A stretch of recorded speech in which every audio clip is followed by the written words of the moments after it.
since we said bye to the others in Nasha Town. Still no news about Rarer, though. Where could he have slunk off to? If only he was gone for good. But with all the trouble he stirred up before, there's no way we've seen the last of him. Hello! You must be the traveler in Paimon? Mr. Flint has been looking for you. Unfortunately, there's been a serious wild hunt attack over at the quarry. He thinks it's time to regroup and figure out a plan. A wild hunt? Oh, uh-oh. We better get over there, right away! Come on, let's go!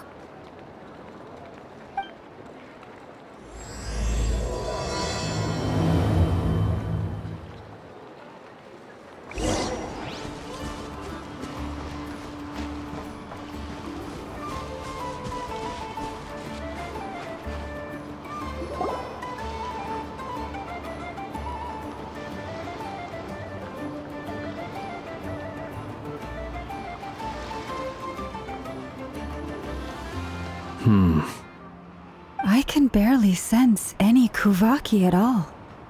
This whole area feels like a soulless husk. Looks like his appetite truly is insatiable. As if the power of that energy cannon wasn't enough.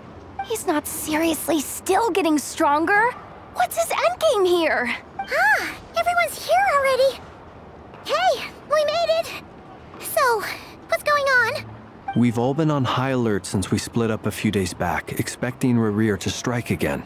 But it's like he just vanished into thin air. No one has seen him nor found any trace of his presence. That is, until this morning, when a ratnik found signs of wild hunt activity while out here on patrol. As you can see, the Crystonite itself is physically intact, but the Kuvaki it contained is all but completely diminished. And we're sure that Rarir did this. Who else? He's the only one who could pull off a stunt like this. Kuvaki loss has reached critical levels. Reikir of Solnari set to maximum threat level. Warning, unless de-escalation measures are taken soon, he will pose a threat beyond our ability to contain. The consequences could be catastrophic. Traveler, do you remember when we encountered Rarir just after regaining his body? There wasn't a shred of sanity left. Nothing but madness and rage. Yeah, didn't he shout out a bunch of names? Then he started raving about how nothing in this world mattered to him. Oh, Paimon gets chills just thinking about it. Oh, but the thought that he's still out there, lurking somewhere in Nod-Krai, waiting for his chance to strike? Oh, even chillier. Last time we fought, we were already at a disadvantage. If he has such overwhelming strength, why would he suddenly go into hiding? Yeah, if I were him and I wanted more Kuvaki, I'd just take it by force. No point staying in the shadows. Unless something went wrong. His whole resurrection thing didn't exactly go smoothly. The other thing is, how does someone who's completely lost their mind still have the wherewithal to cover their tracks so perfectly? Beats me. According to certain medical studies, insanity does not always entail a complete loss of rationality. It may be that he is simply living in a world of his own. That actually sounds about right. He was ranting away to himself the whole time, like he had zero interest in talking to us. There are many unanswered questions here. He could be right under our noses, and we'd still be in the dark. Besides his name and title, we know little about him. Certainly nothing about his past, or what he might be hoping to achieve. Exactly. And we wouldn't even know where to begin looking. Even Boss hadn't heard of the Rahere of Solnari before all this. I'd be willing to bet that even if we gathered together every scrap of intel in Nod-Krai, we still wouldn't find more than, like, 3 useful facts about him. So, if we do nothing, he'll just keep getting stronger. But if we want to investigate him, we have no idea where to look. Last time we had Marionette and her big robo-buddy to help us, and we still barely held our ground. If we had to face him alone, oh, Paimon's head hurts just thinking about it. What are we supposed to do against a threat this big? Well, I do have a little hunch about his next move. Given that he attacked the quarry, I'd say it's likely he'll target other places rich in Kuvaki, somewhere like the Eye of Krati, or the Pillar of Embla. One thing's for sure. If we just sit back and let him keep absorbing Kuvaki, we really won't stand a chance against him. A perfectly reasonable hypothesis. However, it is worth noting that these two locations are quite far apart. To investigate them both, we'll need to split up. I agree, we should split up. Right now, Rarir's goal seems to be gathering Kuvaki, not fighting us directly. Once we're done, let's regroup on Hisi Island. Wait, why Hisi Island? If I recall correctly, your largest goddess statue was carved from Kuvaki-rich ore, was it not? That's right. Yes, it could well be a potential target of his. I should head back and start evacuating the pilgrims.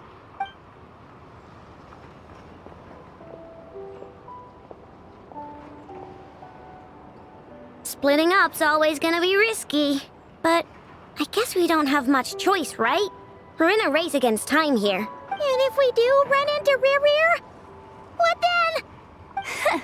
That's when you follow the third rule of treasure hunting. Run like the wind. Didn't you say the third rule was go with the flow? I don't know. Did I? Anyway, whatever. In this situation, go with the flow means go find backup. Agreed. If anyone finds so much as a trace of Rarir, do not pursue him. Get out of the area and alert the rest of us as soon as possible. We need to put safety first. All right, we'd better get moving. Come on, Anefa, let's go.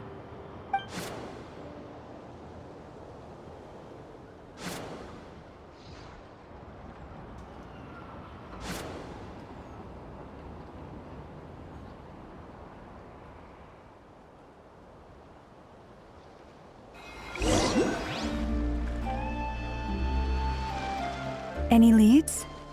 Nope. Diddly squat.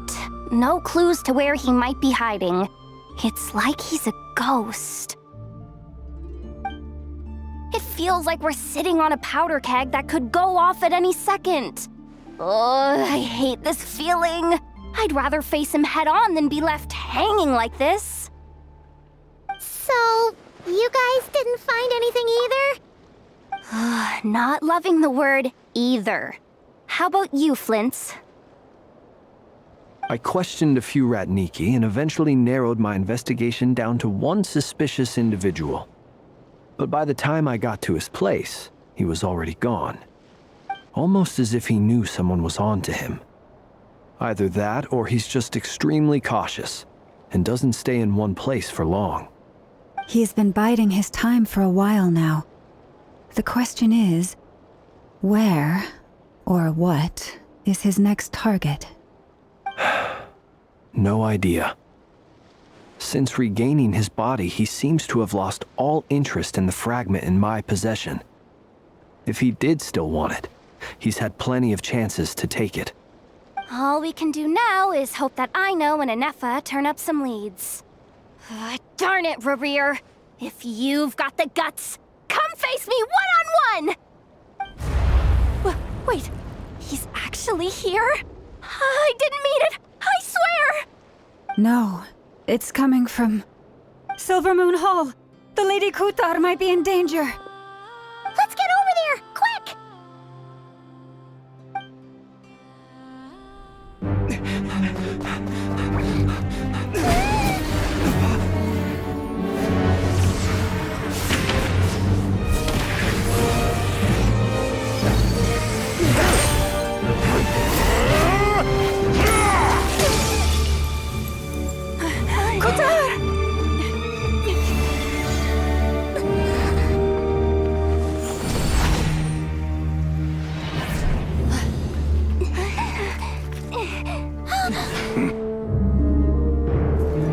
Why is he attacking the damn select? What's going on? No time for questions.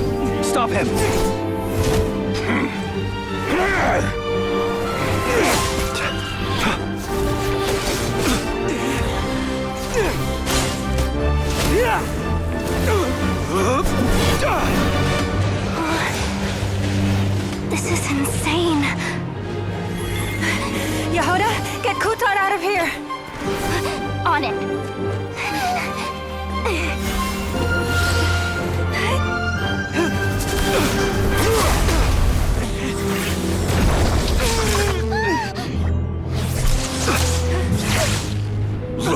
Your feeble light has gotten you.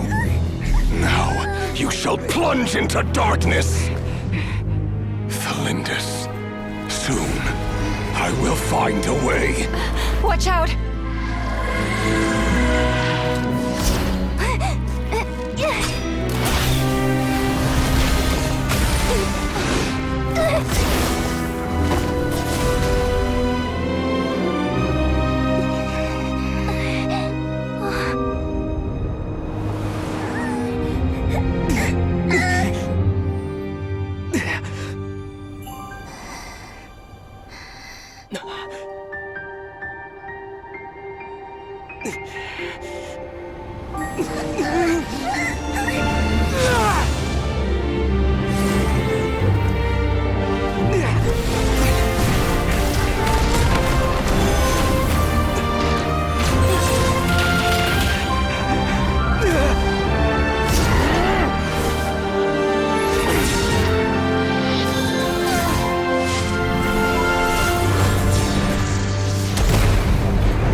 Barely made it out of there alive. What's that guy's deal? How'd he get so crazy strong? He's a threat to this entire nation. I doubt his strength could even be measured by conventional standards. I have a question. When me and Anetha showed up, we saw him chasing after this lady like he wanted her dead.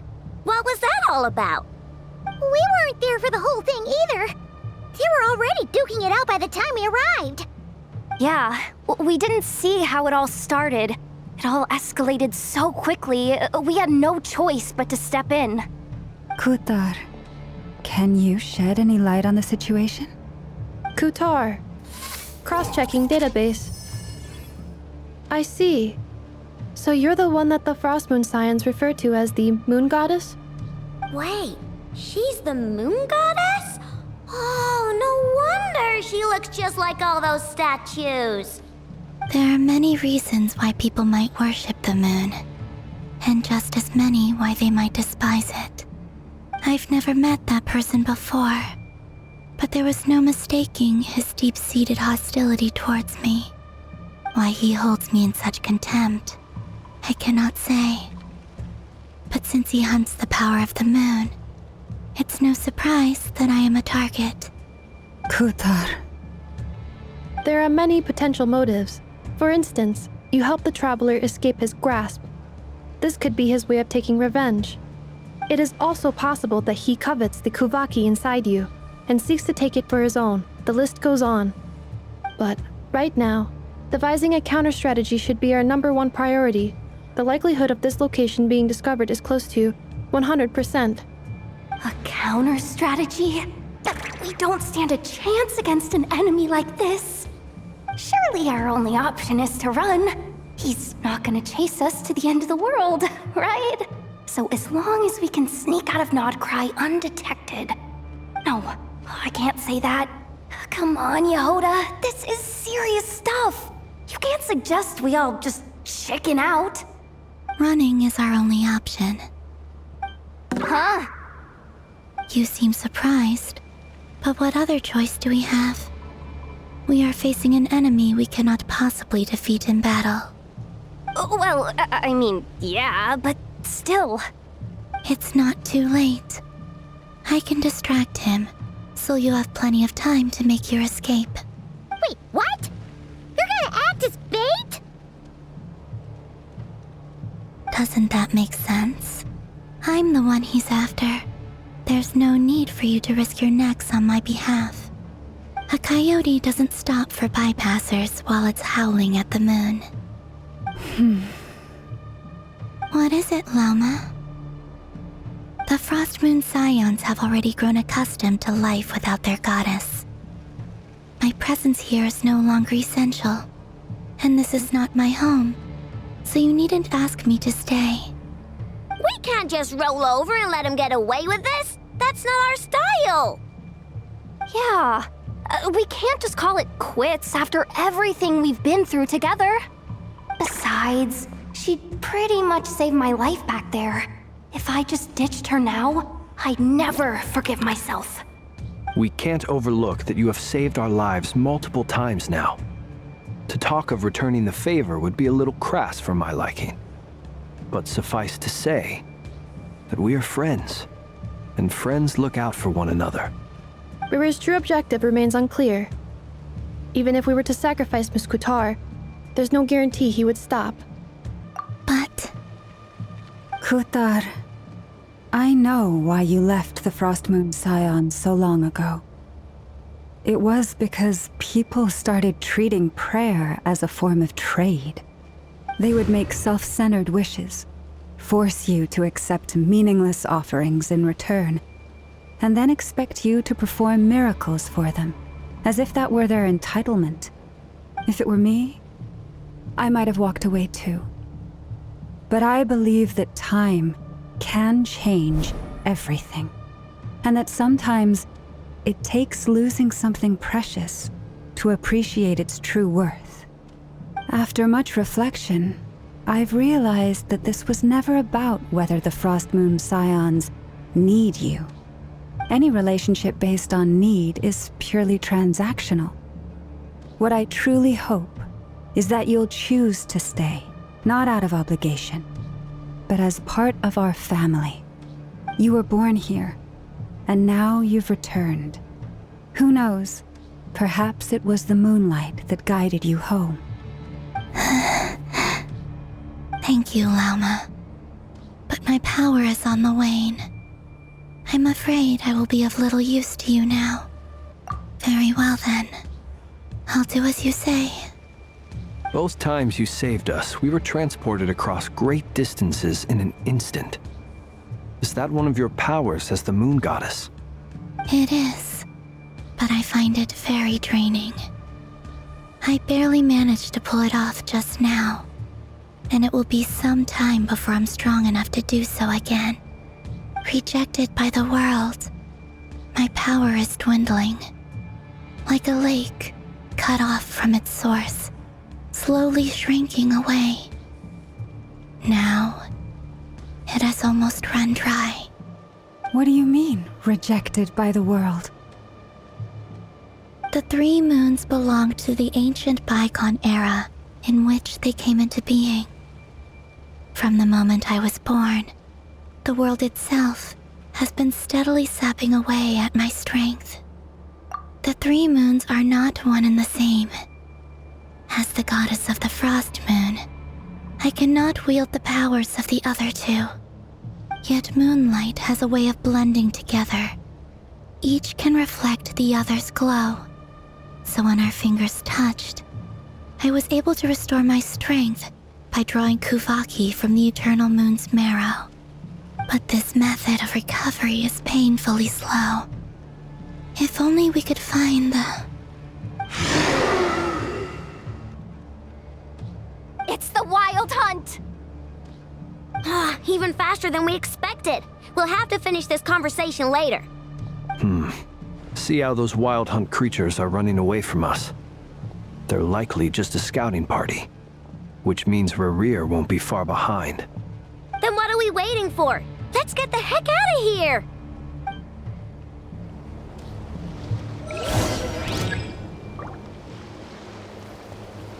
Yeah, Forest, protect us. Yeah. By the Frost Moon of old. A grave transgressed. Yeah. Observe. Beware the creatures of the night. They just keep coming! This is driving me nuts! Rerir's closing in on us. We need to pick up the pace. There's too many of them! And this time, we can't fall back on Kutar's house to escape! This goes on much longer.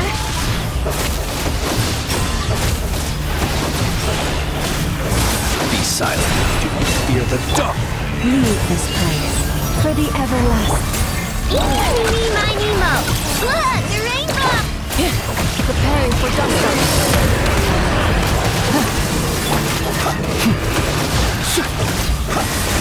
The night cometh.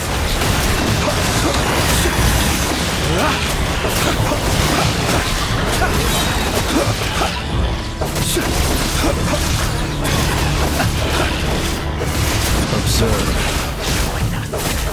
Close your eyes. Night falls. You poor last land, with one heart. Winged on water bomb! Cleanup sequence initiated. Annihilation mode. Be silent. The long sleep beckons.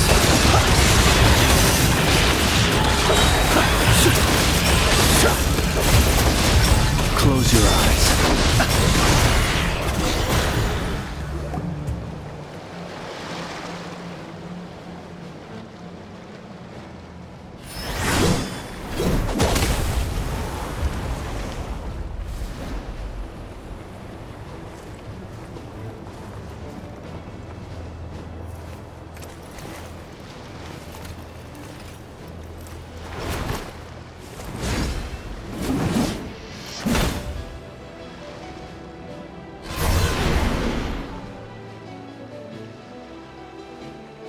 What's the matter? Bit off more than you could chew?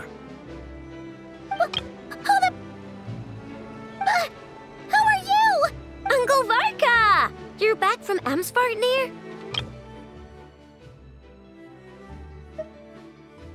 Whoa! You're Varka? Grand Master of the Knights of Favonius? We could save the intros for later. Right now, let's get you all out of this hellhole. Follow me. I know somewhere you'll be safe. Oh, is that where I think it is? That's the one. Come on, move! There's no time to waste.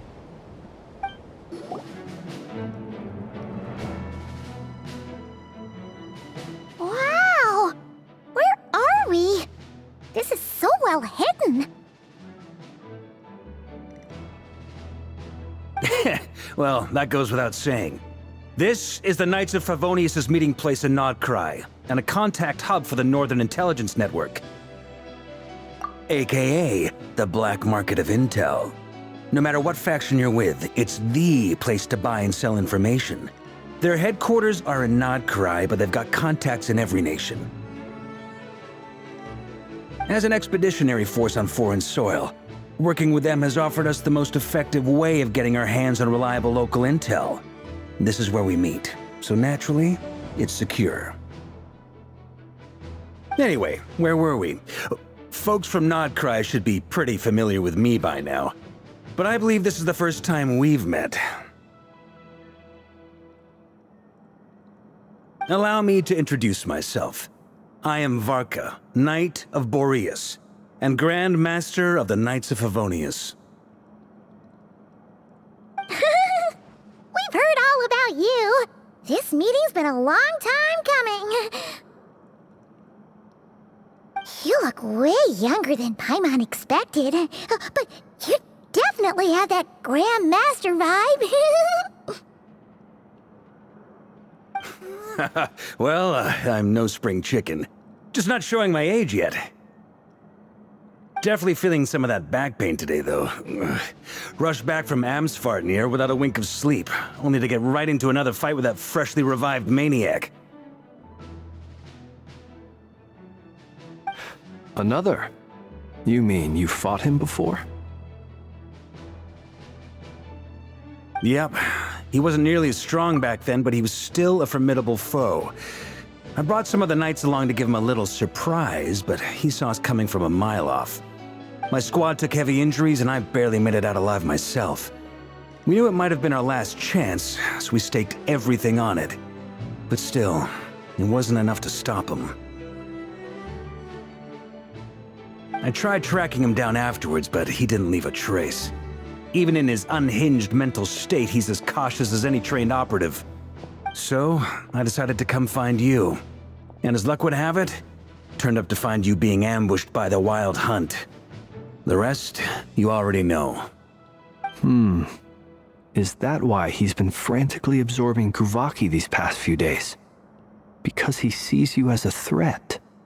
maybe I'm part of the equation, but even if I weren't, I'm sure he'd still be gathering power. He's clearly working up towards something. Note to self, Uncle Varka's strength rating officially upgraded. Guess it's my turn to ask questions now. So, what exactly has been happening in Nod-Krai? Why has the Wild Hunt returned in humanoid form? And why is it after you? That's a long story, but I'll try to make it quick.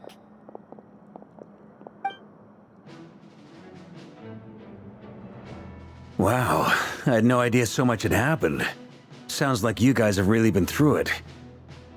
So, the Kutar is actually a Fatui Harbinger. And all this Wild Hunt activity in Nod-Krai is the work of the Raker of Solnari, one of the 5 sinners. Oh, that's a lot to take in. Need some time to wrap my head around it all. I'm truly sorry, Mr. Varka. You stood with us against the Wild Hunt and did everything you could to stop it from escalating into a full-blown catastrophe. And then, the one time you're away, it all comes to a head and all your hard work gets undone. You've got nothing to apologize for, Miss Moonchanter. You can plan 100 steps ahead and still slip up. That's just life. No one knows what tomorrow holds. You can't predict which way the wind will blow next. And, to be perfectly honest, I can't say I'm surprised. For all the times we've defeated the Wild Hunt in the past, we've never been able to completely wipe it out. Turns out, we were just delaying the inevitable. But now that a new variable has come into play, fate may well take a different course. A new variable? You mean us? Who else? And in a strange way, I think his resurgence might not be an entirely bad thing. The Wild Hunt is like an unrelenting force of nature, but Rerir is an individual with an agenda. He's gotta have a weak spot somewhere. That said, while I was explaining everything just now, some of the points that Mr. Flint's added caught my attention. You mean about our mystery ally? That's right. From what you've said, not only did they lead you straight to some key files, they also shielded Hisi Island from a lethal Kuvaki blast. I don't know who or what could pull something like that off. Heck, even Miss Columbina doesn't have a clue. I hadn't heard the story about those files.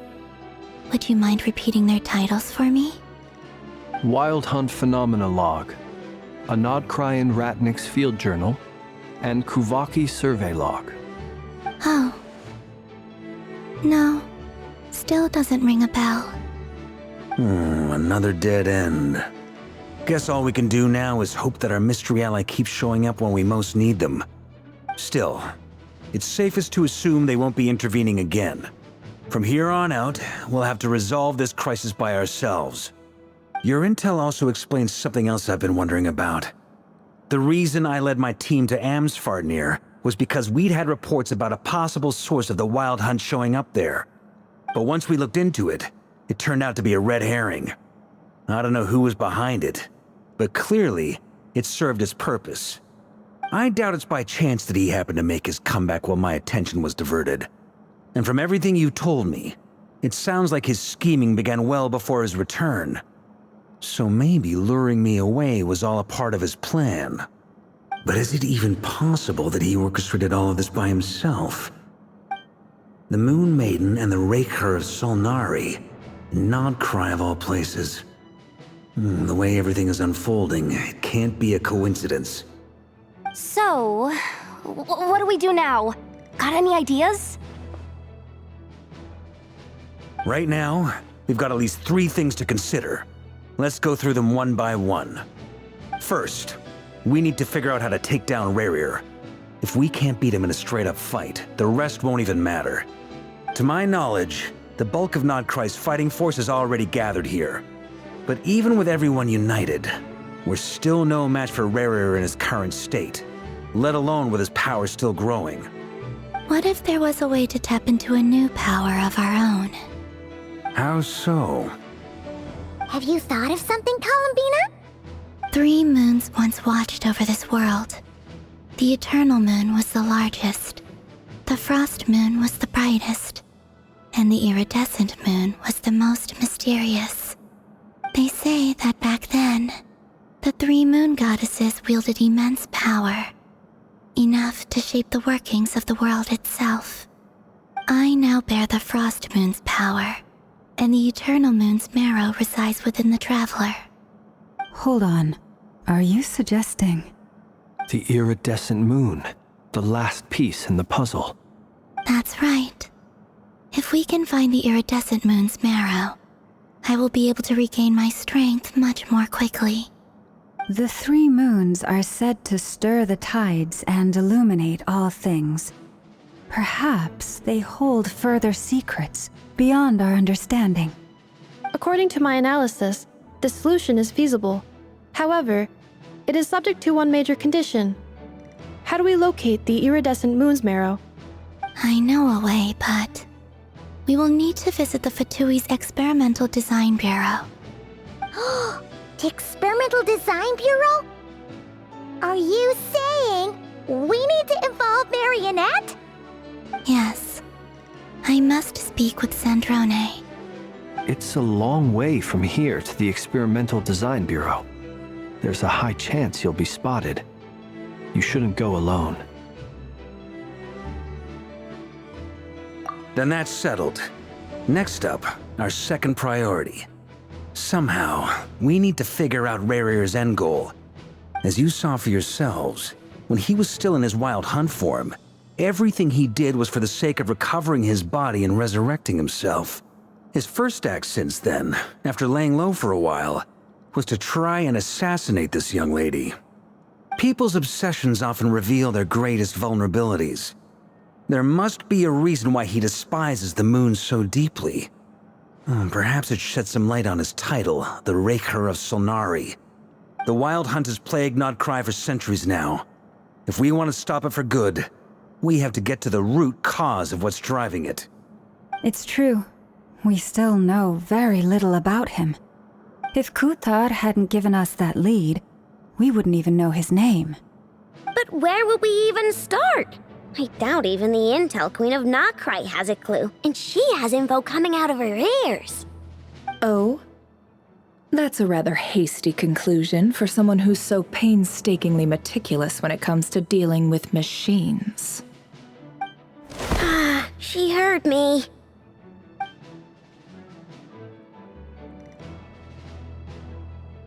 Boss! What are you doing here? I'm now asking myself the same question.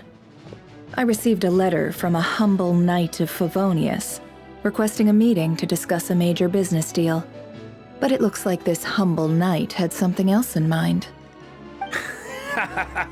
Details. Miss Neffer, the important thing is that you've arrived at the perfect time. Since his failed ambush, I've been racking my brains trying to come up with a plan to fight Rarir. Given the severity of the situation, I think it's fair to say that our only chance lies in uniting as one. And I'm talking all the factions in Nod-Krai.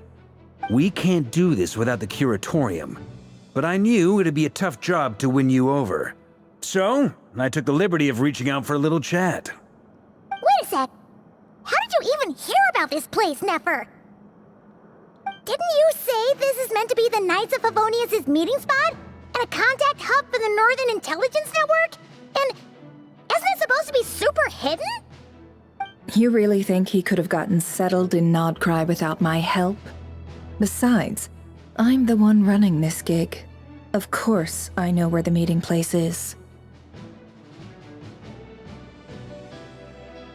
Allow me to introduce the current head of the Northern Intelligence Network.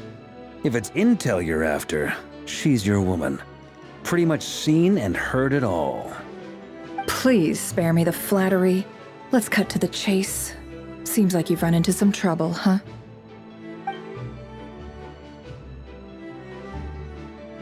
Well, this certainly qualifies as an unforeseen crisis.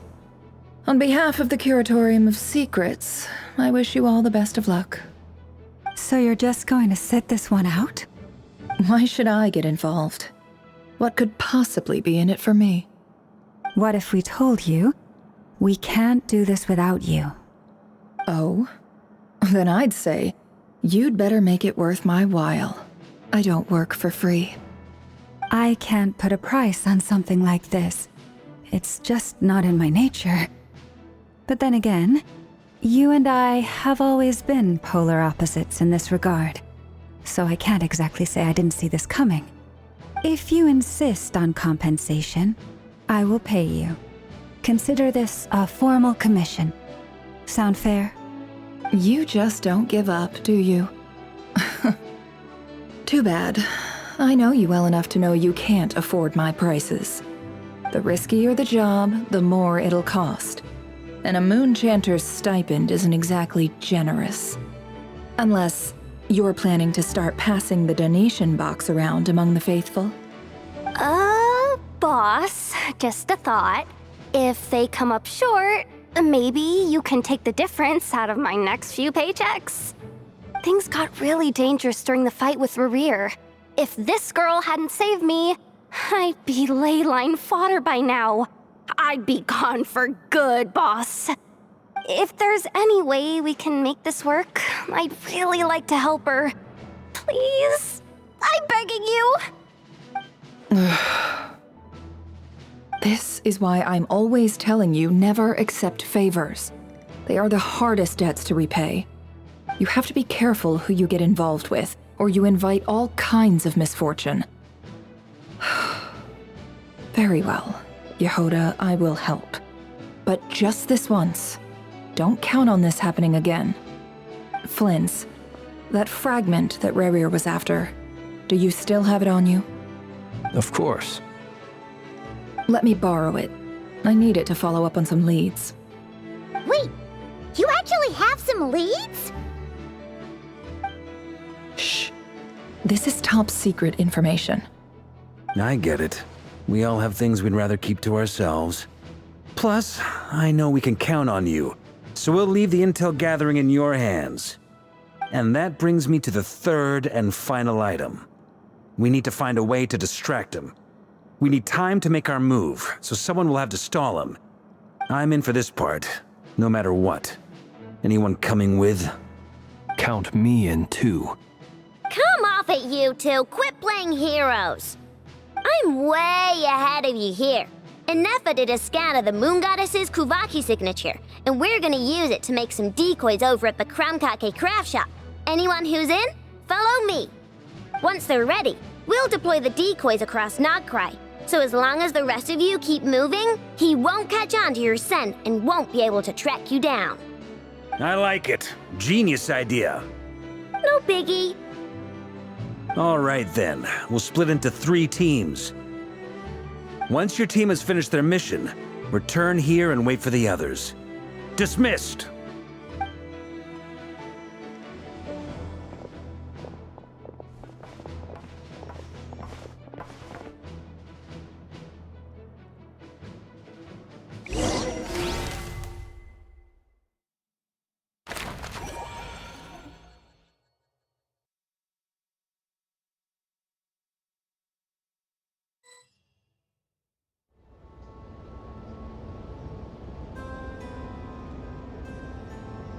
Lady Damselette.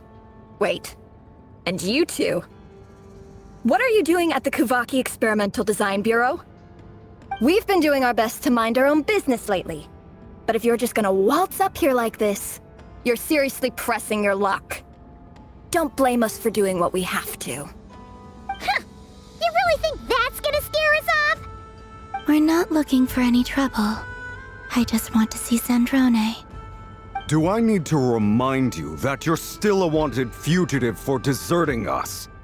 Out of consideration for our former ties and the crisis we're all up against, we'll let you leave in one piece. But don't even think about trying to get inside. Let them in. But... Are you going to make me repeat that?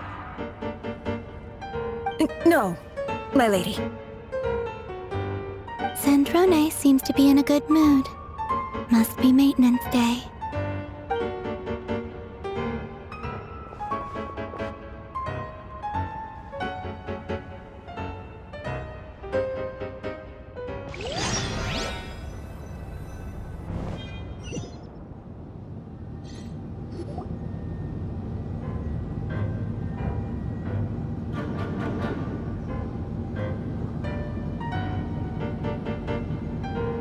So tell me, to what do I owe the honor this time? Actually, before you answer that, just so we're clear, we're not colleagues anymore, Columbina. I don't owe you anything. I promise it's nothing big. It seems like you've gotten the wrong idea here. The only reason I let you in was because I was bored. It seemed like a way to kill some time and satisfy my own curiosity. Whatever miscalculations I may or may not have made in the past, I haven't lost the plot enough to even consider sticking my neck out for your sakes. I'd like to speak with Arlecchino. What? Huh? You mean the knave? I'd like to speak with Arlecchino. Is she in Nod-Krai? No, she's not. Once the work on this facility was completed, she went back with the Rooster and Regrator. The only ones in Nod-Krai are me and... What is it you need to speak to her about anyway? Rerir is hunting me. If I'm going to face him, I must first retrieve the lost moon.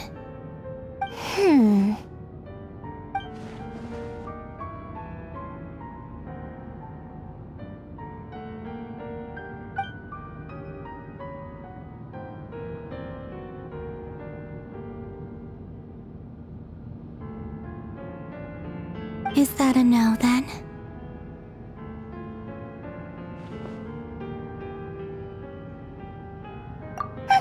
As if I need reminding. I was this close to settling things with him before someone decided to whisk me away to their weird little garden. Have you held any tea parties lately? Tea parties? Yeah, obviously. You don't seriously think we'd pack it all in just because you aren't here. If anything, they've been more eventful than ever. Just me, Arlecchino, and a bunch of insolent, insensitive guests who won't stop asking where you've gone. Oh, they've been a real joy. I bet you served them the worst tea you have. Just like you used to do to me when I upset you. Who cares about how good the tea is when there's no one around to drink it? I keep losing people.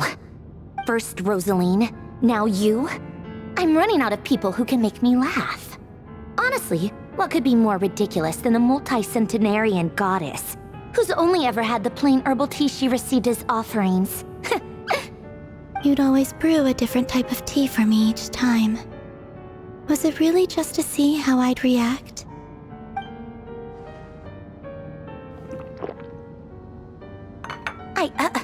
Well, duh. Why else? Watching you squirm was practically my only form of entertainment.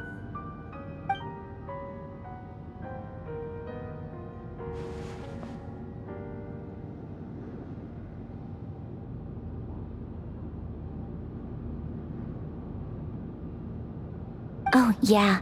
And Capitano sometimes used to bring Tartaglia around, too. But I guess we won't be seeing him again. Well, I guess we are overdue for a get-together. Polonia! Have Fevronia pass a message to Arlecchino for me. It's time for tea. Will suffice. Pass along a message for me, too, if you would. My body cannot contain the marrow of 2 moons, so I'll be leaving one of them in her care. Excuse me? Who said you were on the guest list? If my tea meant that much to you, maybe quitting the Fatui wasn't your brightest move. Back when you were under the Tsaritsa's protection, no one would have dared come at you so openly. But that protection didn't come for free. In fact, I paid dearly for it. At the end of the day, it was just another transaction. I just got tired, that's all. I never wanted any part in their grand ambitions, and I've had enough of being treated like a bottomless supply of power. It brings back memories from the old days, when I was still worshipped as the moon goddess. Centuries on, it may be a different group of people, but I see the same greed in their eyes. I figured you'd leave eventually. You didn't have as much of a reason to stay as I do. The Tsaritsa gave you shelter and protection, but that was it. Nothing more, nothing less. Meanwhile, the Fatui demanded everything from you in return, until it was more than you could bear. I get why you left. And frankly, I have no interest in dragging you back just because the higher-ups told me to. But if you keep hanging around with this riffraff, the next time we cross paths, we might be enemies for real.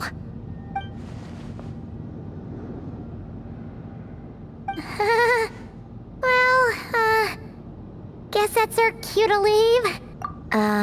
That might be your plan.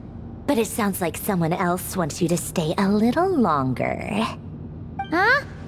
What do you mean? Listen.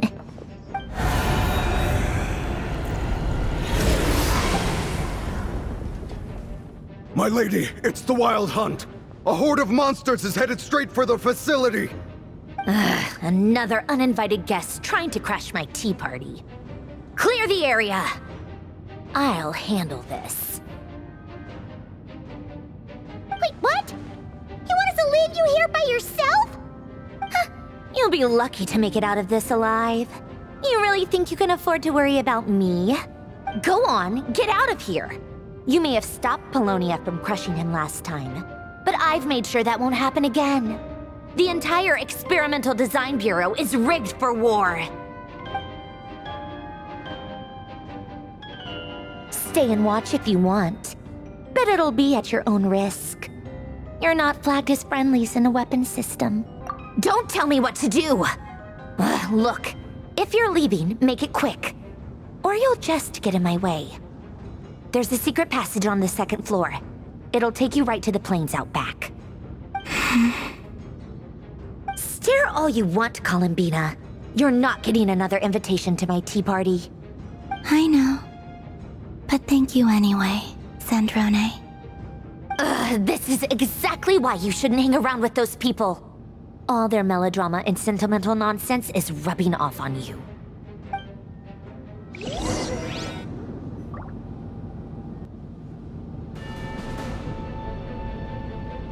Come on then, Mr. Ray here. Let's pick up where we left off. It's your Wild Hunt monstrosities versus my beautiful creations. Let's see who comes out on top.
Finally, the Ranger himself.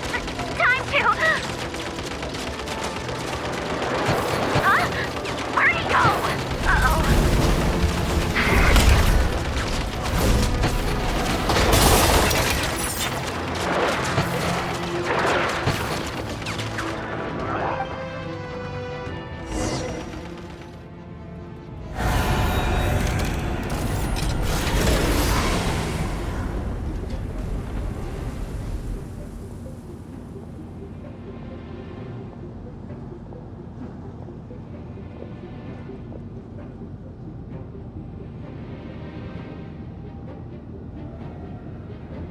Polonia, get him! I've upgraded Polonia again since our last encounter, and uploaded every last scrap of your data. So let's finish this, once and for... She's not here. Where did she go? Hey, over here, you big... Curse it. Moon. Go. Keep searching. She cannot have gotten far.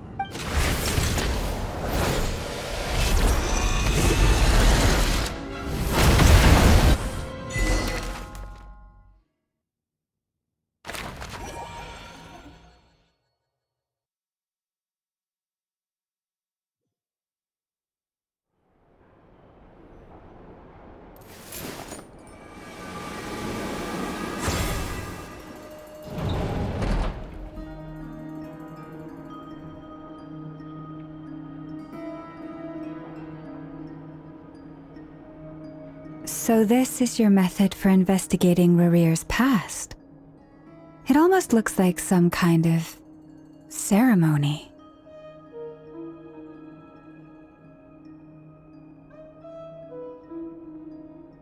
Good deduction. But it's quite a different affair from what you're used to with the Frostmoon Scions.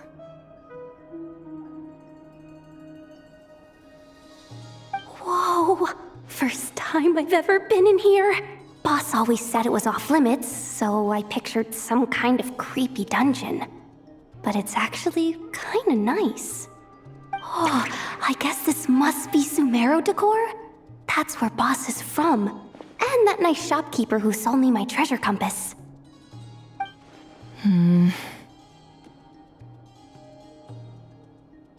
not sure exactly what you've got planned, but it looks like you're all set. When do we begin?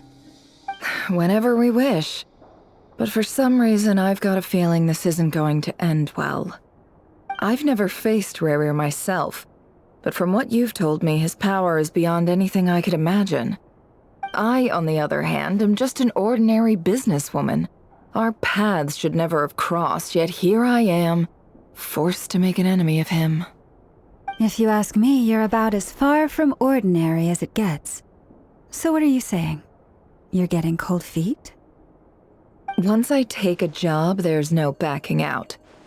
Still, I have to ask myself if the power I'm relying on will even work on an opponent of this caliber. And also how to make sure I come out of this alive if things spiral out of control. Death is the one thing we can take for granted. It is the great equalizer, however fortunate or unfortunate we may otherwise be. So it's important to consider how to spend what lifespan we have left. Come on, boss. Lighten up. Quit talking about death. It's bad luck. For once, I agree with you. When you're up against a foe like Rarir, there's no such thing as being too prepared. Is there anything I can do to help? That won't be necessary. I've already made up my mind. Time to cash in a precious favor I've been saving for a rainy day. Yehoda, I need you to find someone for me. The sooner the better. Eh? Find who? That shady merchant who sold you an overpriced treasure compass the other day. Come on, boss. You're pulling my leg again. In what way is she shady? She showed up when I was completely lost and sold me a neat little gadget that was exactly what I needed. Trust me, she's a good person. Anyway, I know who you're talking about. Don't go anywhere. I'll be right back.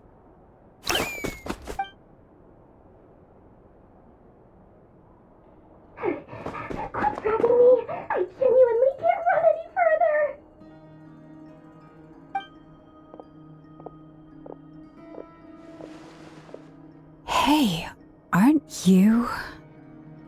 What is it? What's the big rush? You dragged me out of a dream where I was literally swimming in Mora. I'm charging double my usual attendance fee. See, look how easygoing she is. After that rude awakening, she could have completely snapped at us. But instead, she kept it together and just asked for an extra fee. Dori Sangama Bay? I never would have pictured you two doing business together. If you want to make it big in Nod-Krai, it's all about connections. Lady Nefer just so happens to have a lot of intel that interests me. And she also did me a big favor in the past. It was back when I first arrived in Nod-Krai. My trusty assistant, the genie in my lamp, had an adverse reaction to the Kuvaki and fainted. And wouldn't you know it, that's when I suddenly find myself in a life-or-death situation. Good thing my compatriot was there to swoop in and save the day. I've been giving her a 30% discount off all of my goods ever since. Now, so that no one here feels left out, I'm willing to extend a 20% discount to fellow friends of Boss Nefer. Plus, any other friends you send my way will enjoy 10% off. What can I say? The great Lord Sangama Bay is nothing if not generous. So, let me guess. You've run into some trouble? I've got everything you could possibly need, and the more you buy, the more you'll save. You guessed correctly. What have you got in the way of survival gear? The one type of gear I've never been short on. What are you looking for? A jetpack fresh from the Academia's labs? An ancient suit of armor dredged up from the bottom of the sea? At the very least, I need to know what kind of opponent you're dealing with here. If even you're worried about staying alive, it must be pretty serious. What if I told you it's someone with the power to bring a nation to its knees? Is that so? Then we really are talking top-shelf treasures.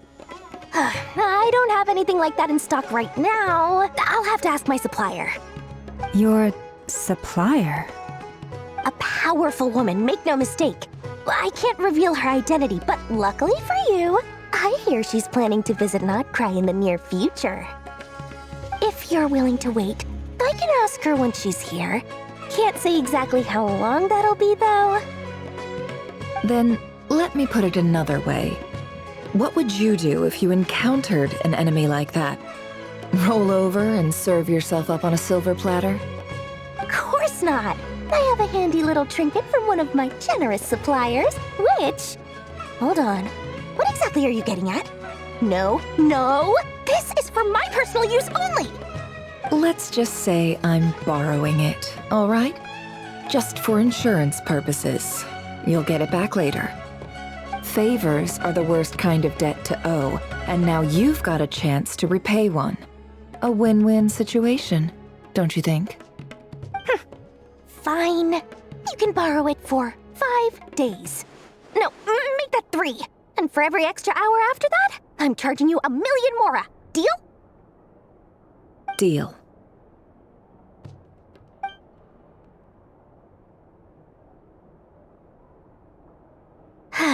What a way to start the day. Now, was there anything else you wanted? Or can I go back to bed now?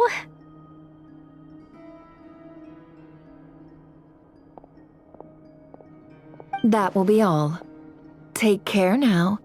Don't trip up on your way back, friend. See you later! You're my favorite shopkeeper.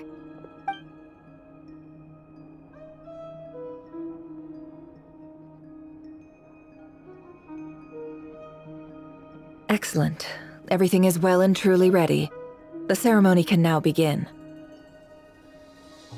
After initiating the ceremony, your minds will follow me wherever I go. You will see many strange things in your mind's eye. So remember, don't be frightened, and don't make a sound. Now then, let us peer into the Raker of Solnari's past.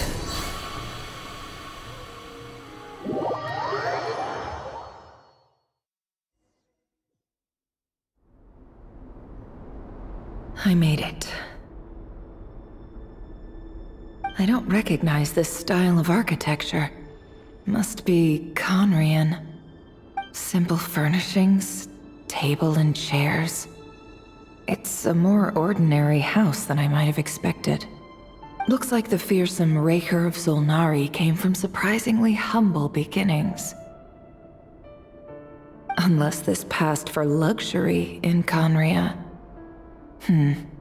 Unlikely. It was said to be a very prosperous nation. Anyway, I'll keep exploring.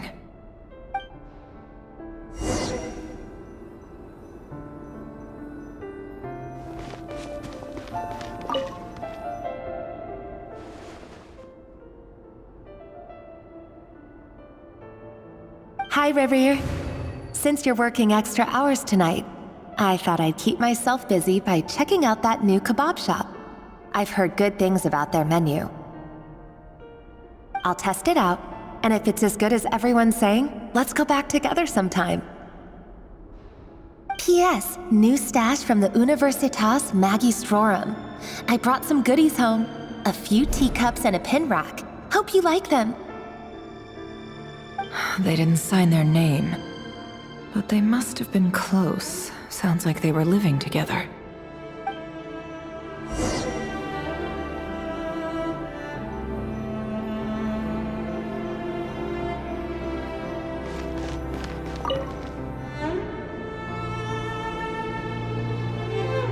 I went over to Joseph's for drinks today. They have a fine collection, but I went alone. Felindis was tied up with something and couldn't make it. Joseph asked why I came alone, but I didn't really have an answer. He then went on to ask about other things.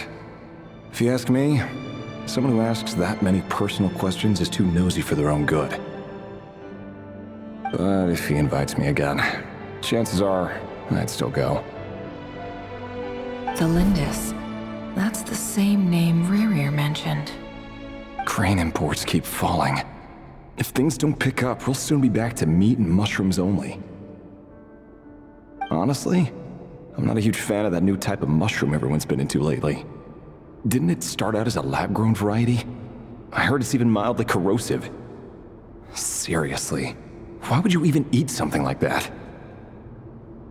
I don't care if it's an impressive feat of alchemy. That just isn't the kind of thing I like to eat. Grain has to be imported, and they're eating a diet of mostly meat and mushrooms. Could it be because Conria is underground, so it doesn't get much sunlight? That would explain why they use so much stone in their buildings. They even use alchemically modified strains for food. Seems like the people of Conria don't have many options when it comes to dining. I've just about saved up enough now. Time to buy it and keep it somewhere safe. Making a big purchase. I wonder what it is.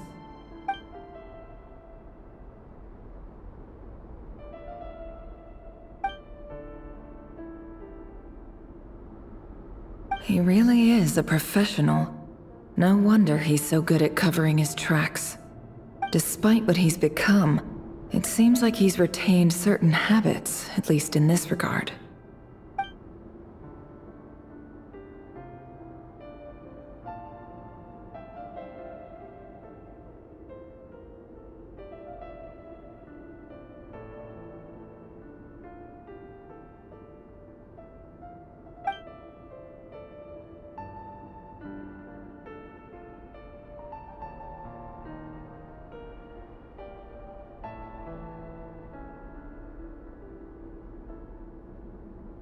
Did Rerir rip it out himself?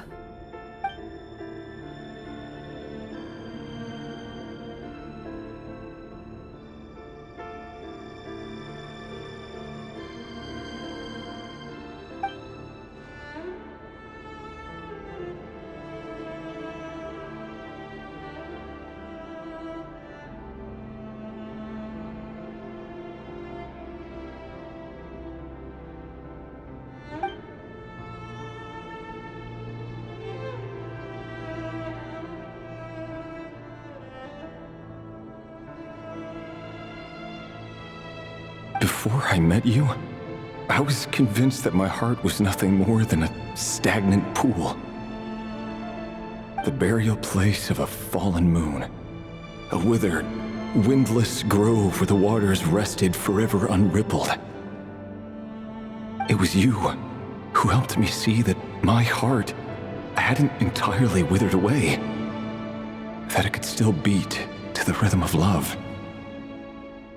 This is just trivial sentimentality from the looks of it. Why would he go to the trouble of hiding that? The burial place of a fallen moon.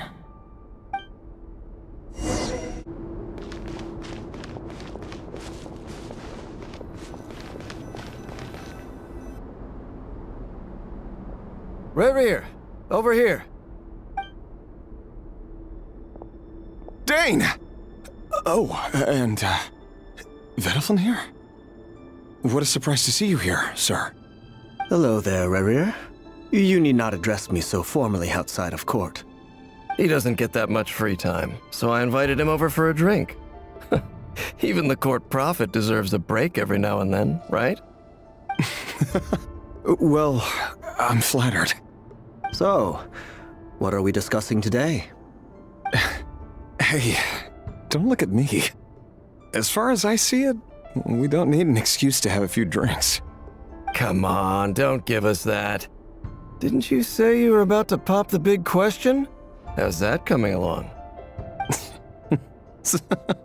Who'd have thought the great Twilight Sword was an even greater gossip? I just didn't expect you to be the first one to settle down and get married, that's all. Yeah. If you told me that a few years ago, I wouldn't have believed you either. So, are you planning to come clean about your job then? I'm guessing you still haven't told her.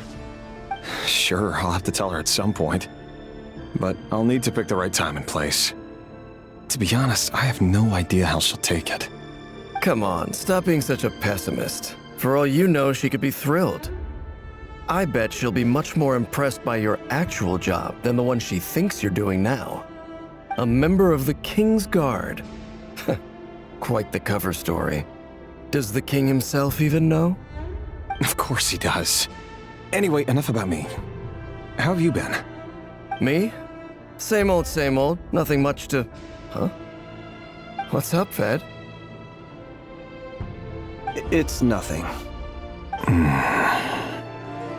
Vediflin, Dainslift's elder brother. Renowned throughout the court of Conria as the Visionary, and said to possess a wisdom far beyond the reach of any ordinary man. And yet, despite the gulf between us, he seems to have something to say about me. Does he even know me? Does he see me as a friend of his brother, or just another of the Vinster King's blades? Why did he react so strongly? Was it really to do with what we were talking about? Brown, curly hair and brooding blue eyes. So this is what Rerir looked like back in the day. Perfectly normal. No different from anyone else. As frightening as this monster is in the present, there's something even more unsettling about seeing the human he used to be.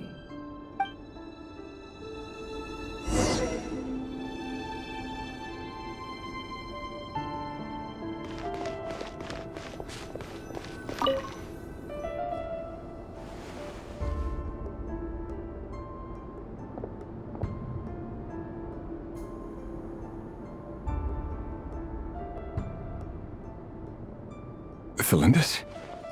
You're back early? Our equipment's being serviced today, so I got off earlier than usual.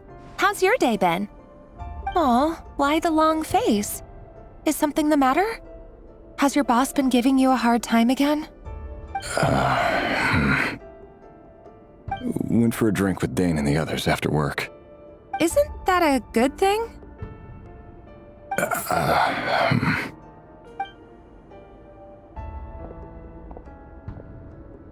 Vediflin showed up today, too. You know, Dainslift's older brother. Ah, Mr. Vediflin. Yes, I've heard of him. They say that everything he says ends up coming true. He overheard Dainslift mention that I'd recently proposed, and seemed to have an issue with it. But when I asked what it was, he kept it to himself. So, you're worried? You could be such a child sometimes, Revier. We're nobodies. Why would the Visionary be concerned about us? I'm sure someone in his position has much bigger fish to fry. Maybe you're right. You worry too much, Revier. We've been together for ages now, and everything's been going so well, has it not? You've even proposed to me. So, you do remember. Tell me then. What's your answer?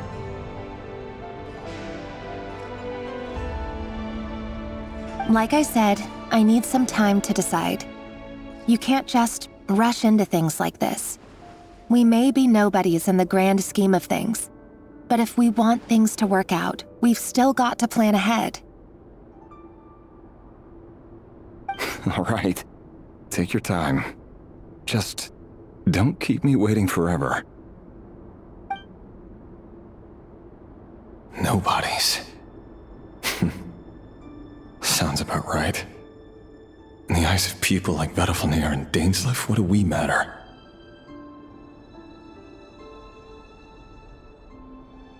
Can someone whose gaze is so fixed on a far-flung future even see the present clearly? Besides, the dynasty's fate rests with the king and his inner circle. Whatever I do, it won't make much difference.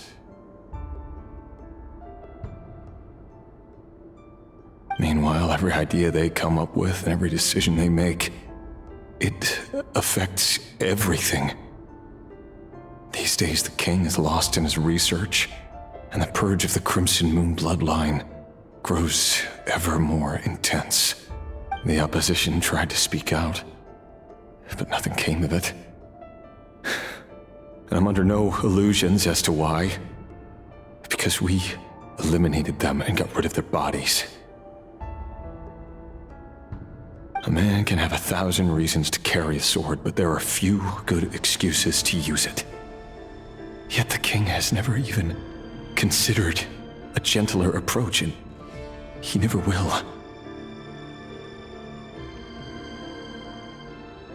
What becomes of someone who kills on another's behalf? Can he ever find true peace?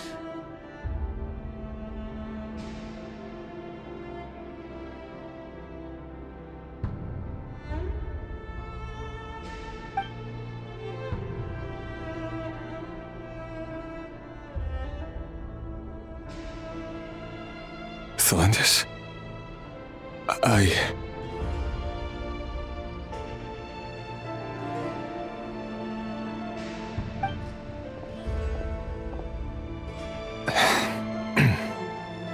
It's nothing.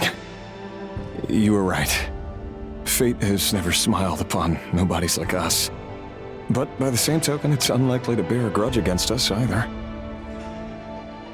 There's no reason we can't keep living happily together, cherishing the simple joys of each day as they come. See? You just need to stay positive, Revier. I can feel your warmth, your breath.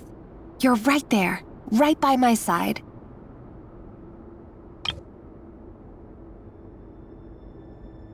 Just seeing you makes me happy in a way I can't explain, and that's something that no one could ever take away from me. So smile, my love. Let go of that frown. You're right, Thelindis. I've just been overthinking things. That's better. Getting caught up about things like this will only ruin our evening. Speaking of which, all set for the ball tonight? I need to go get ready. You go ahead. I just have a few things to take care of, then I'll come join you. Even busier than the big shots, huh? Fine, I'll go get started. But don't be late. If you keep me waiting too long, I won't be a happy bunny. Relax. I'll be there. Seriously, though, you drive a hard bargain. You're really gonna leave my proposal hanging and still expect me to take you to the ball? Well, that goes without saying. I already told everyone I'd be coming with a dance partner. Besides, they're two completely different things. Let's take it one thing at a time, all right? All right. White outfit it is. It seems like Rerir was deliberately hiding his ties to the intelligence services by giving the impression that he was just an ordinary member of the Vinster King's Guard. He clearly doesn't want his would-be fiancée to know about his other life. Then again, that's hardly surprising. People in the intelligence trade rarely do. Who'd have thought we were in the same line of work? Let's dig a little deeper.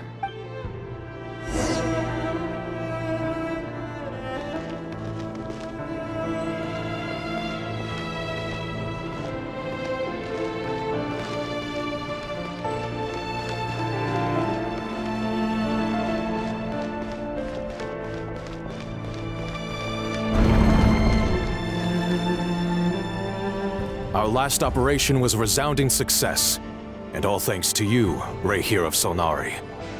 In total, we apprehended 32 dregs of the Crimson Moon, and 67 accomplices. After all these years since the dynasty's fall, so many of them still linger on. Indeed, it cannot be denied. Yet it was destiny that the Crimson Moon should be overcome by the eclipse, and that His Majesty, the all-seeing Vinster King, now guides our nation on the path to prosperity. Khaenri'ah has no further need for a dead moon. But alas, there will always be those who refuse to see the truth, choosing instead to romanticize the past. That's not entirely true. Much about the Crimson Moon era was worthy of remembrance. And that's exactly why they keep trying to see it restored. Many of its secrets remain unsolved to this day. As it happens, that's precisely the field of study my partner is devoted to. You still haven't told her what you really do for a living.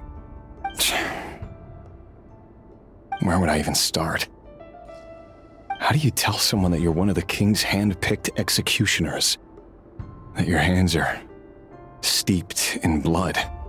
You didn't choose this life, any more than I did. Orphans like us don't get a say. But I'll sure as heck be the one to pay for it. Speaking of which, we need to be more rigorous in the way we identify direct descendants of the Crimson Moon. Someone, it seems, has strong opinions about my future plans. Most likely my marriage in particular. I have a feeling that we may soon become targets of the Crimson Moon's retribution. Your concerns are not unfounded. They've taken out many of our colleagues these past few years, and for that very reason.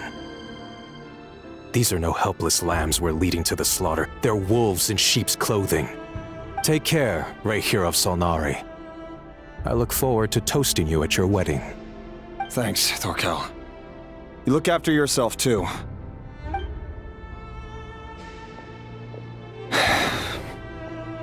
Thelindis, I never wanted to keep this from you. You're the last person I would ever want to lie to. But that's exactly why I can't tell you everything. There are things you shouldn't know. Things you cannot know. The moonlit dynasties are a thing of the past. Yet even now, with the sun shining high in the sky, there are those who would call forth a dead moon's ghost. Could that be why Vedalfnir held back? Or was it because of some court secret he's not at liberty to share? I have to get a clear answer from him. No matter what happens, I will protect Thelindis.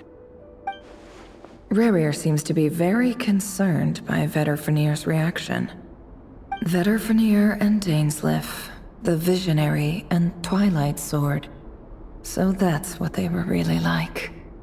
I've investigated this whole area now. There doesn't seem to be any other memories here. Should I try somewhere else? Wait a second. What's this black smoke?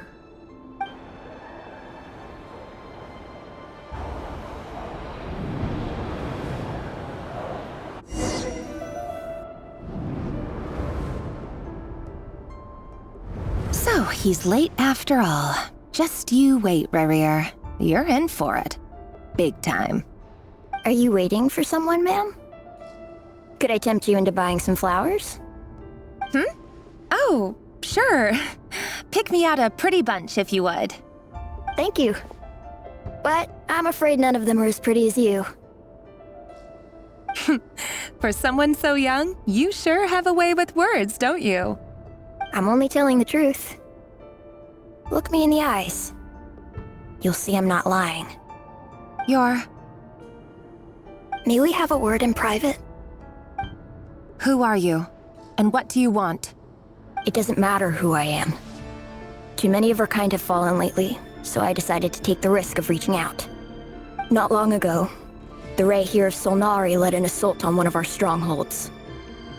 We suffered many casualties, and many who came to our aid lost their lives as well. Sorry, I don't know why you're telling me this. And I don't want to get involved. Wait, hear me out. This time we finally got a clear look at his face and learned his true identity.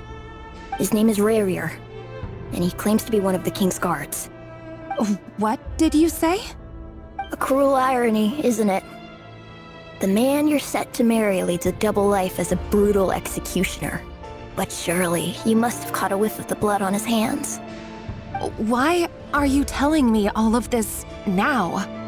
Simple. It's because... How strange. Rarier was nowhere to be seen in that memory. It clearly belonged to the Lindis. Rarier couldn't possibly know what happened if he wasn't even there. Why would her memories appear in his fragment? The ceremony won't last much longer. I think it's time to call it a day.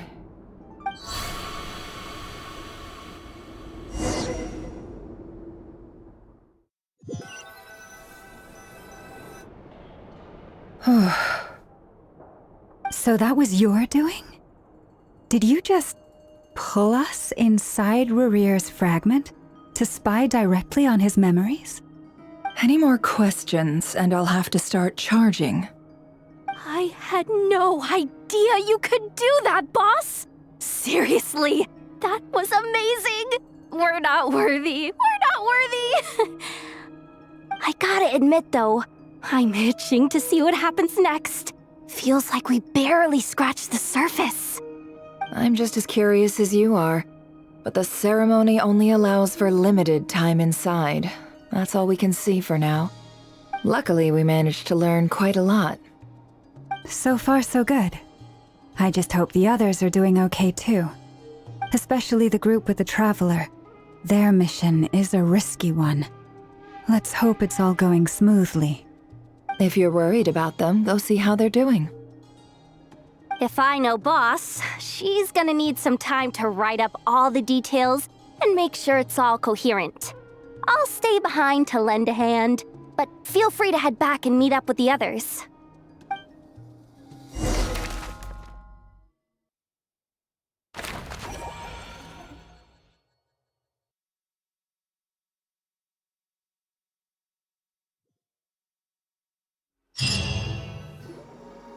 Oh, they've been prowling around for nearly 2 days now. These things just won't quit. Oh, they might not have seen us yet, but them constantly sweeping the area, our way out is completely blocked. Oh, that's never gonna work. One little slip up and it's game over. If they spot us, they'll run straight back to Rarier. And once he knows we're here, it won't be long before he's breathing down our necks again.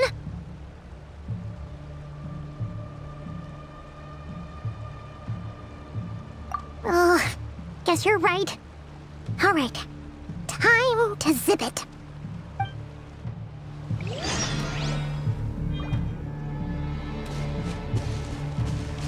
Quick, hide! We almost got spotted! Phew, that was a close call.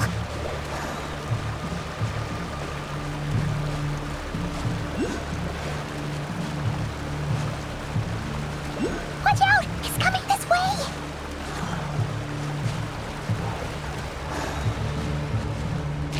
Keep going. We're nearly there. This is the final hurdle.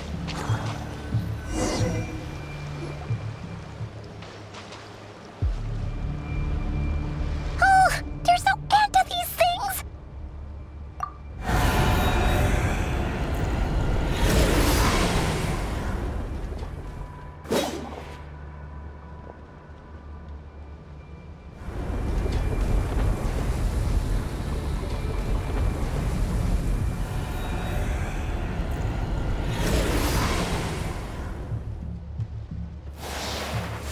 fire. Fire? Wait, what's that smell? Oh no! There's a fire!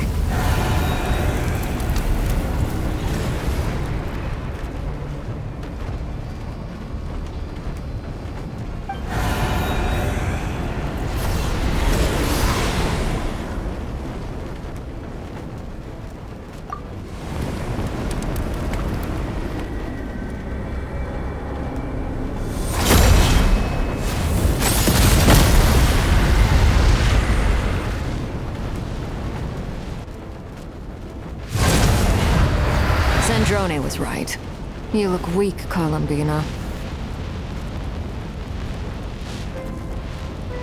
The old you would never have let such lowly creatures bar your way. Word has it that you did something for the Tsaritsa, and that's why you've lost most of your power. Freedom comes at a heavy price, doesn't it? It's Arlecchino! You came! Hello again, Columbina. And greetings, guests of the House of the Hearth. It's been a while, Arlecchino.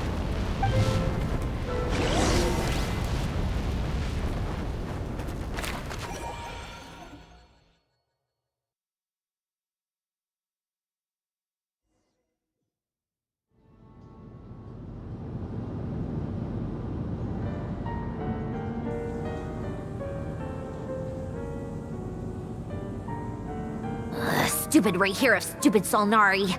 Ugh, whatever. I've got all the data I need. Next time we meet, you're finished.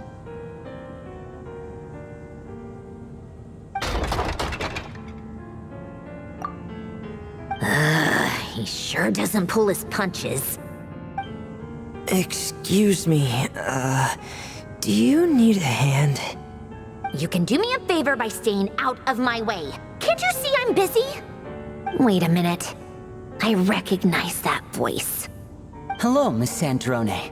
Father sent us over to help. Huh. How considerate of her. Hey, Fremine, get over here and help me fix this. Lenny, you do your thing. Just keep your sister away from my machines. Nearly every machine that Catgirl touches ends up going haywire. Go put her on cleaning duty or something.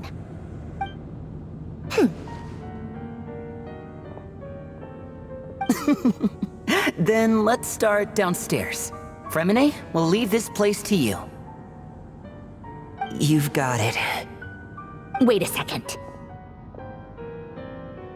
Pretty sure there's still some tea in the cupboard. If you want some, you'll have to make it yourselves.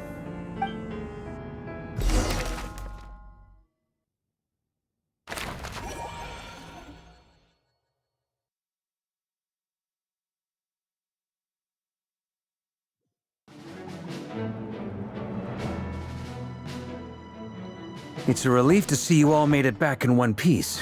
Huh? Feels like there's quite a few people missing.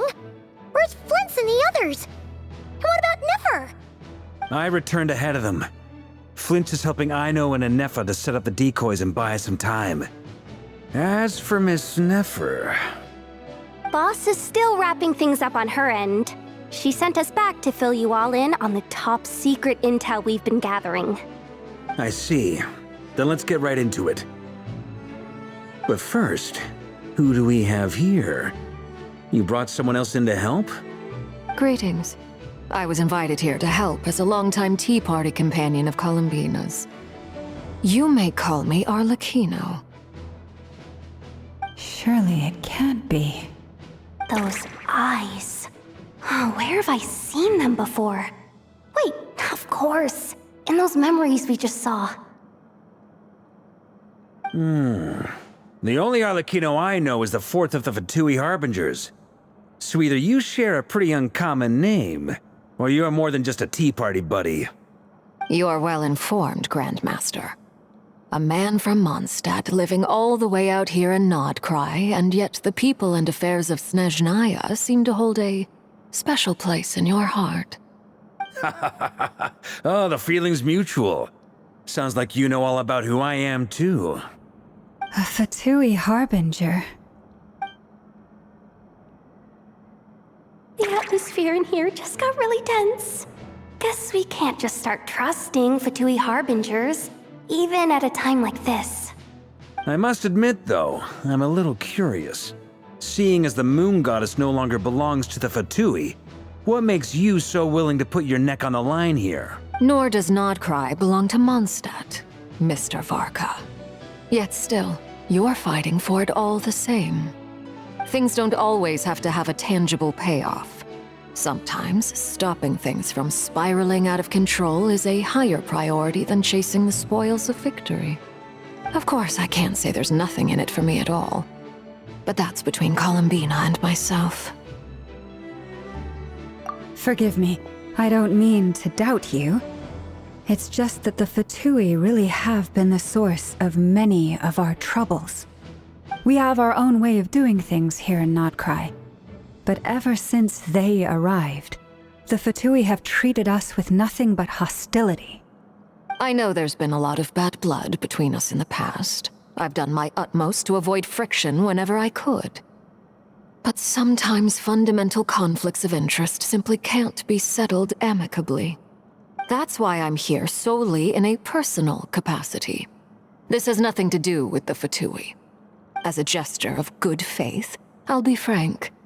I can help Columbina track down the iridescent moon's marrow, which will help her restore more of her power. Anyway, what else is on the agenda? Let's begin. She says she'll be frank, then completely skips over the details. Looks like she doesn't want to give away too many secrets after all. But she clearly wants to change the subject. It'd be awkward if I tried to bring it up again now. I guess we'll just have to go along with it. She's the fourth of the Fatui Harbingers after all. One look and you can tell she's not someone you'd want to mess with.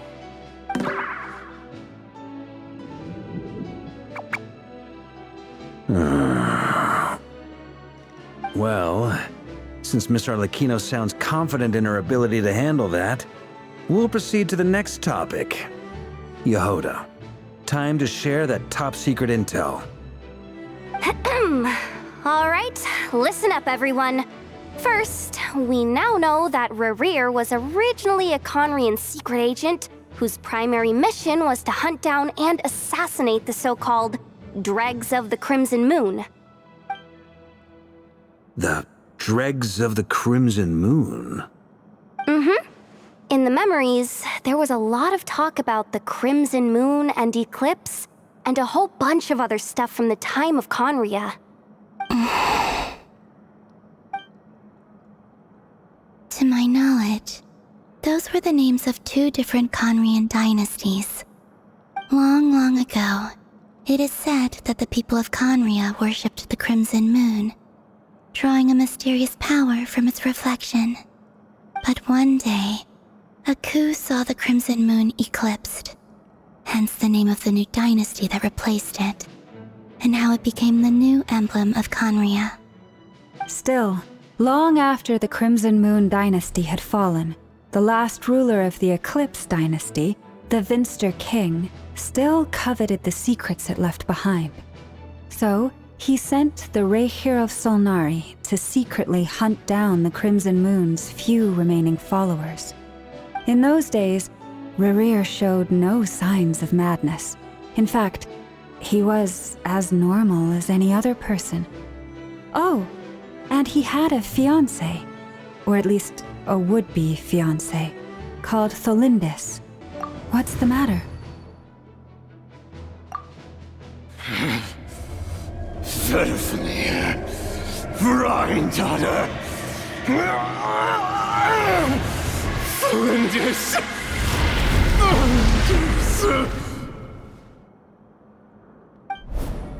Interesting. Anything else? What about this would-be fiancé of his? Do we know anything about her? Well, she was a researcher at the Universitas Magistrorum, but it felt like she was hiding some kind of secret. Oh, and one more thing. For some reason, Rerir's fragment also contains some of Tholindis' memories, though only a very small portion. Well, no shortage of potential leads, I'll give you that. In any case, it sounds like we can conclude that while Thelindis was still around, Rerir appeared to be lucid and quite normal. Thelindis, it seems, must have been the one thing in this world that he couldn't let go of. Tell me though, were these pure-blood Conorians we're talking about here? Why do you need to know that? Hold on. If she was a pure-blood Conrian... Oh yeah! Just like how it was with the captain! If we could somehow find her, do you think there's any chance Rerir might regain some of his sanity? It's possible, but it would take a miracle. We can't pin all our hopes on that. That merchant who Nefer knows, Dori Sangama Bay. Maybe we could hire her to look into it. All right then. Let's keep working in our separate teams. Traveler, Paimon, Kutar, and Miss Arlecchino will go look for the iridescent moon's marrow. As for the others... On the way over here, I noticed that the Wild Hunt monsters had grown even more frenzied in their search for Kutar. At this rate, the people living here will be in grave danger too. So I'm thinking of gathering together some of our followers to go wipe them out. I'll head back to the curatorium and meet up with the boss. Feels good knowing we've all got something to be getting on with. Given that the Wild Hunt has been a lot more active lately, the Lightkeepers have likely begun their own operations too. If that is the case, someone will need to pass the news on to Flint's. I'll hold the fort for now, then discuss our next move with Flint's, Aino, and Anefa when they get back. All right then. Well, the clock's ticking. If that's everything, we'll be on our way. We'd better get moving too. We'll try to buy you as much time as we can. Relax. Just do your thing. Now, I decided to call in some backup since things are getting so hairy. Our reinforcements should be here any minute now. Stay safe, everyone. Dismissed.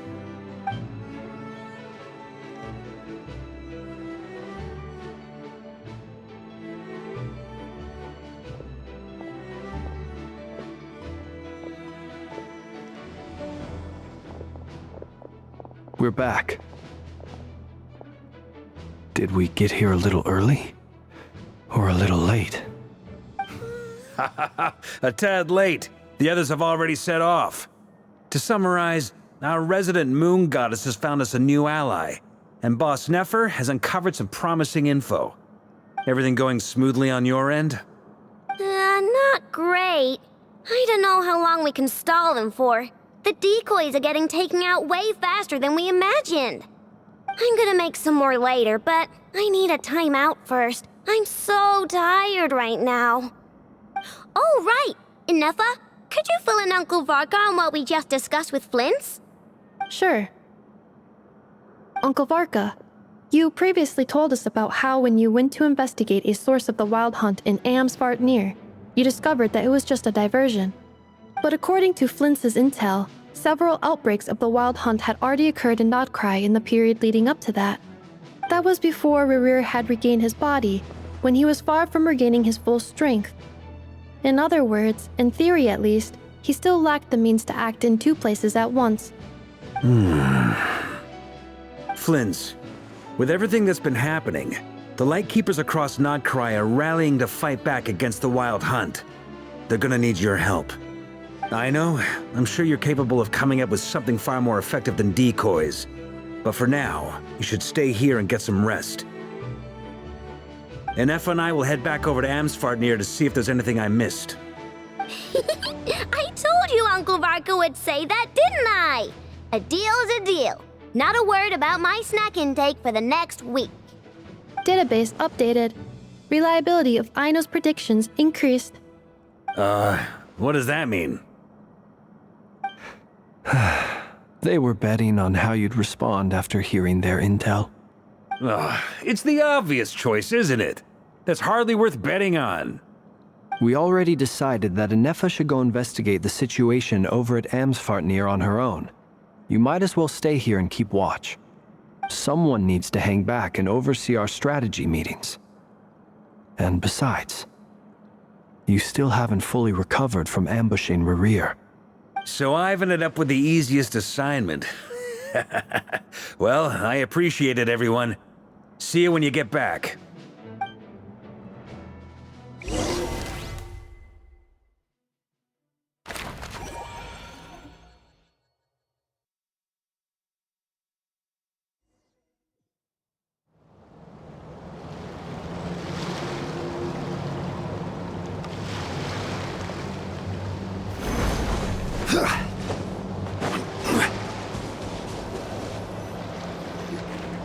Here, this will serve as a good spot to cross over.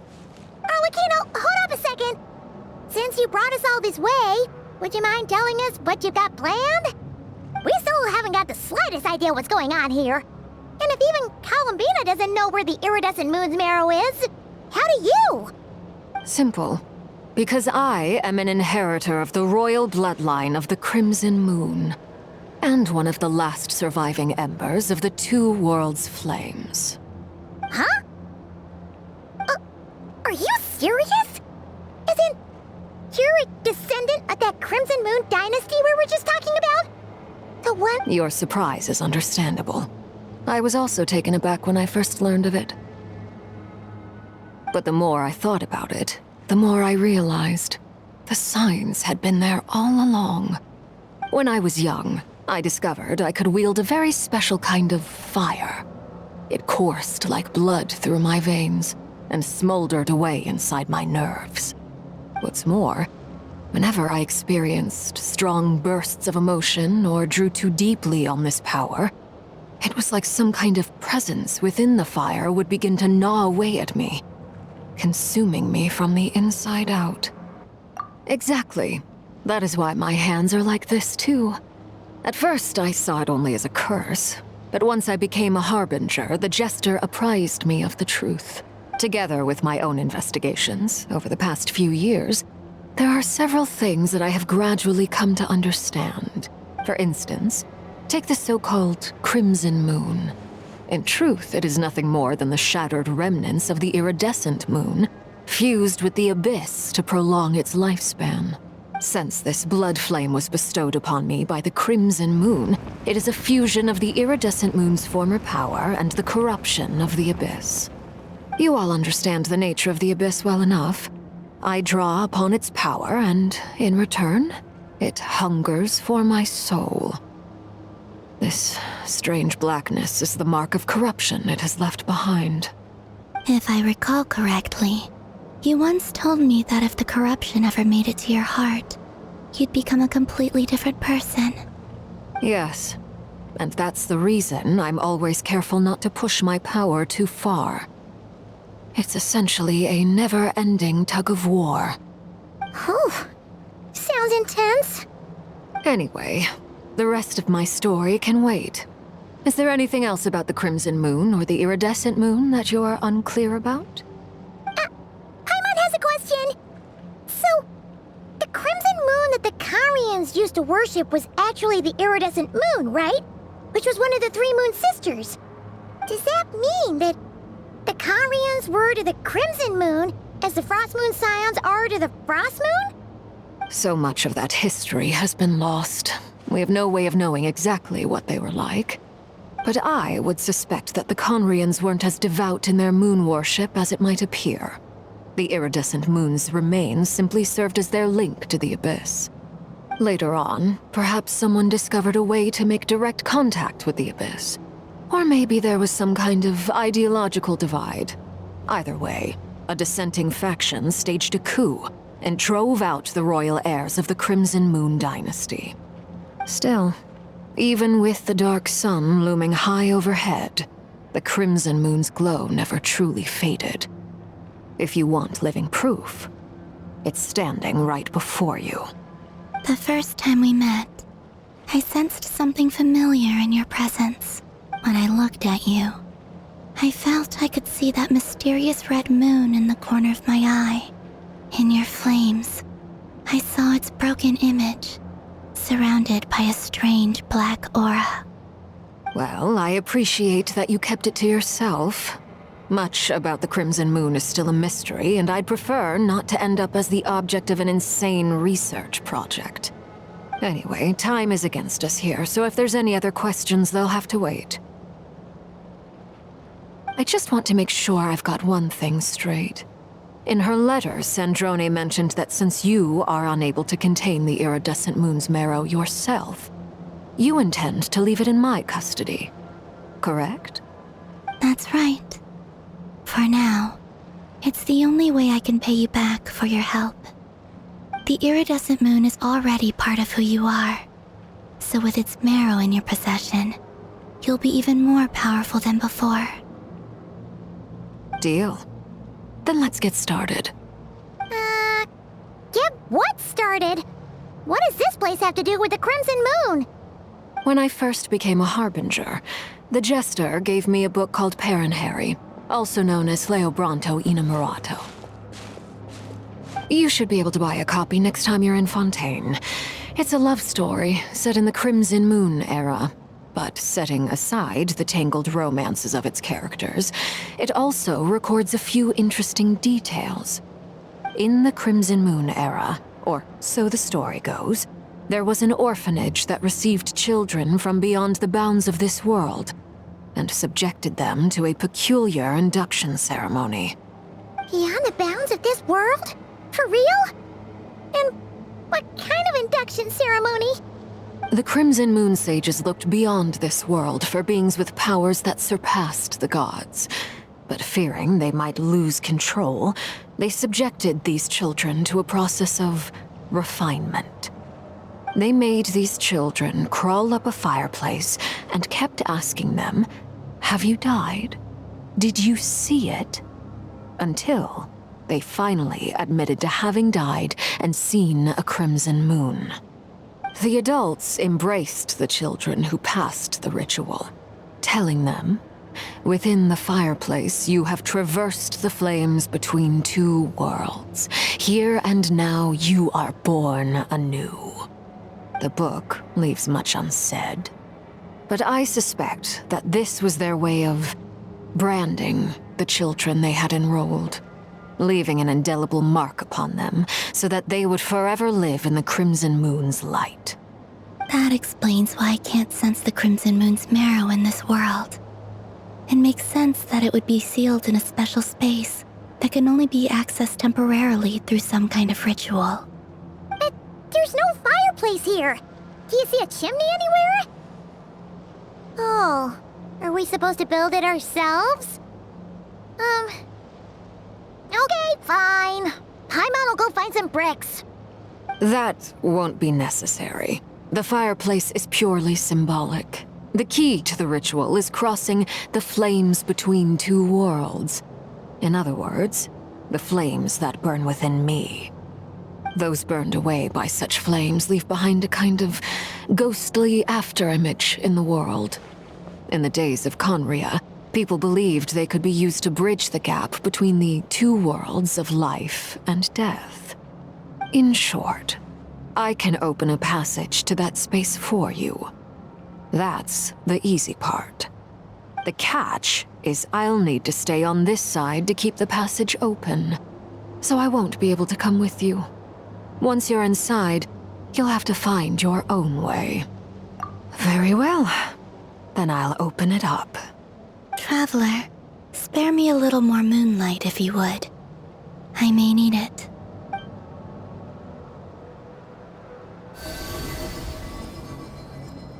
Thank you. I feel like I've recovered some of my strength now. It should be enough to move us across short distances and confront whatever dangers might await.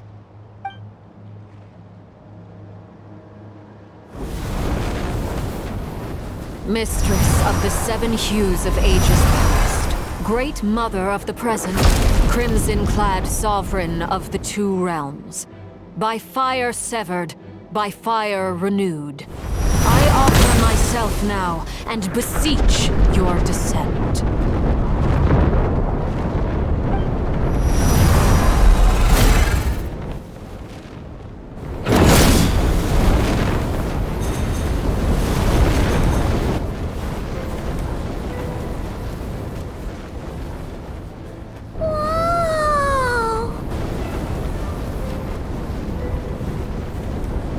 One word of advice. As you're crossing over, no matter what voices you hear, do not answer. Got it. I sense a sinister gloom inside, but also the familiar light of the moon. I feel that I am about to meet an old friend who has changed beyond all recognition. All right, let's go.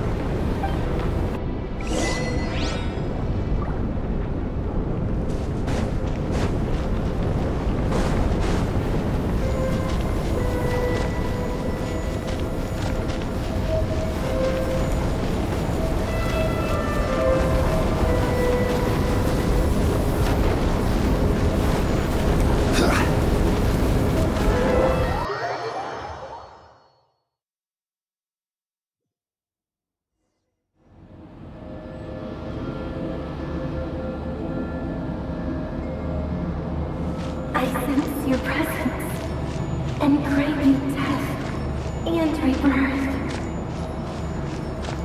Wait, why are you? You have crossed over from another world, transcended fate itself. I have no right to.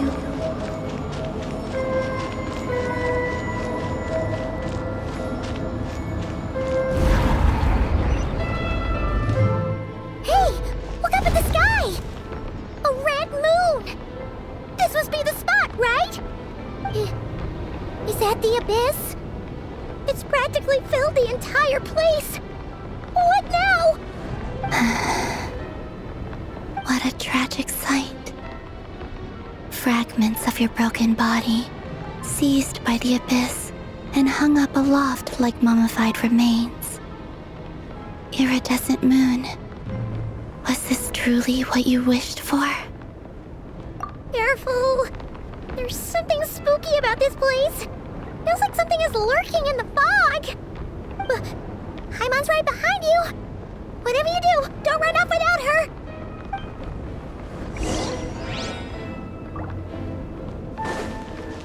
By the way, Columbina, didn't you tell us that the iridescent moon had shattered into pieces? The moon up there looks pretty whole to Paimon. How is that possible?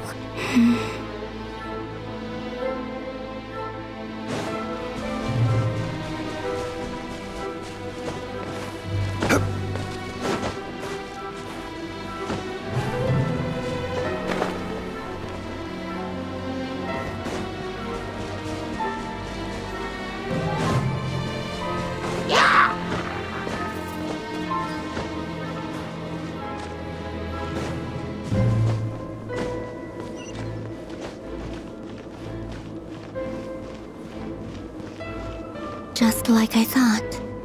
It was only a facade.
Huh? Huh? For real? That's way too high! There's no way we'll be able to reach it! No. I'm not sensing anything up there. It's coming from under the mountain. Let's see... Ah! There's some kind of weird shadow over the water! Wait, see that? Looks like a mechanism of some sort. Let's check it out!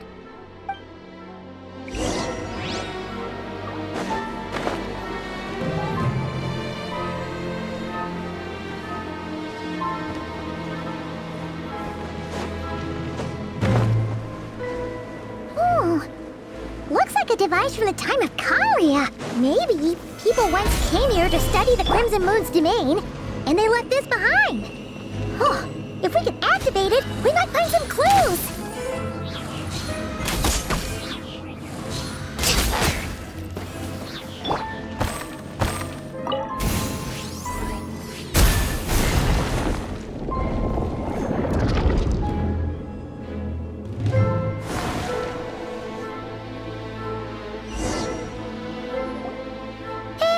Look at that! Now that the mechanism's running, the shadow in the water looks different. Do you think these mechanisms might be the key to unlocking the secret? Let's try to find more of them! Felindis, we'll leave the rest of the research in your hands. We'll be heading back now. I hope this isn't ruining date night. Ugh. Mind your own business. Just leave me some snacks on the table. Felindis? Is that Rerear's girlfriend? How come we're hearing her voice here? Oh yeah! So, do you think she was studying this strange space all along? The Abyss has made this space extremely unstable. Maybe that's why some of the things she said and did were preserved here. Like echoes.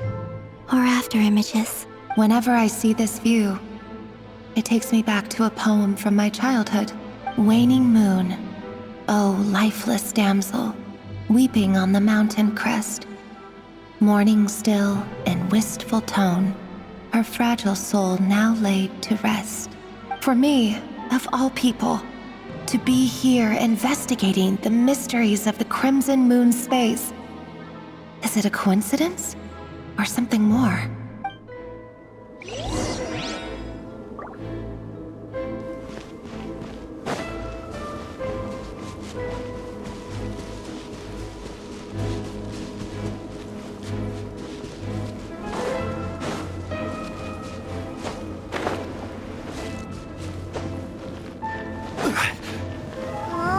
Looks like the Abyss has messed up this mechanism. We need to find a way to get it working again. Let's see if there are any other devices nearby.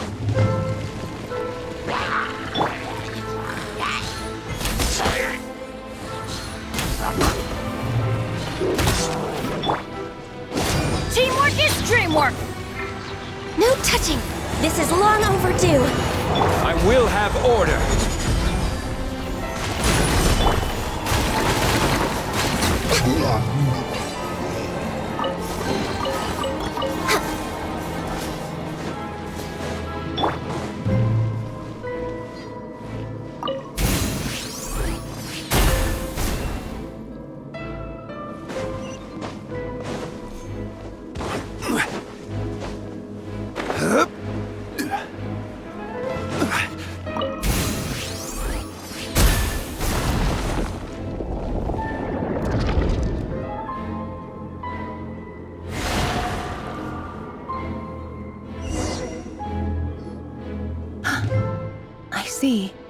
So the moon marrow, or rather the power of the 3 moons, is the key to unlocking. If it really does exist, then maybe this madness can finally be put to an end.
With the Abyss inhibitors in place, I should be able to access the chamber with the moon marrow.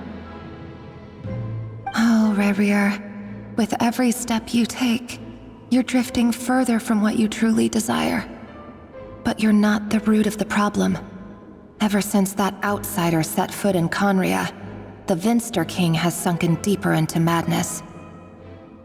If only I could get my hands on that outsider.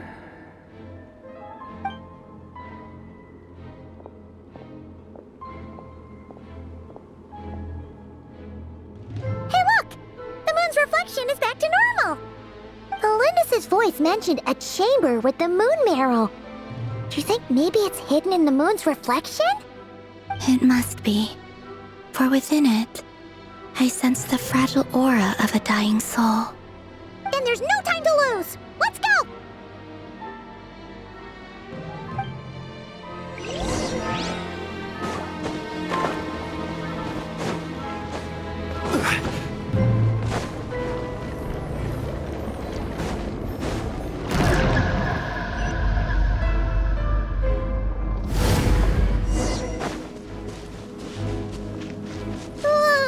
These things are so creepy!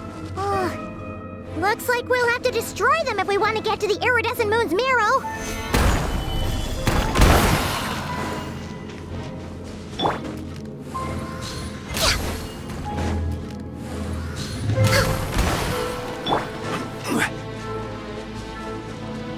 That must be the iridescent moon's marrow!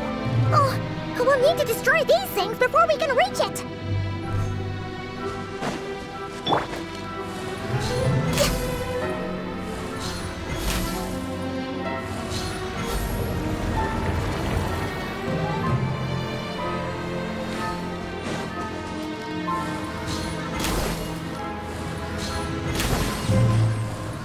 Hang in there! We're so close!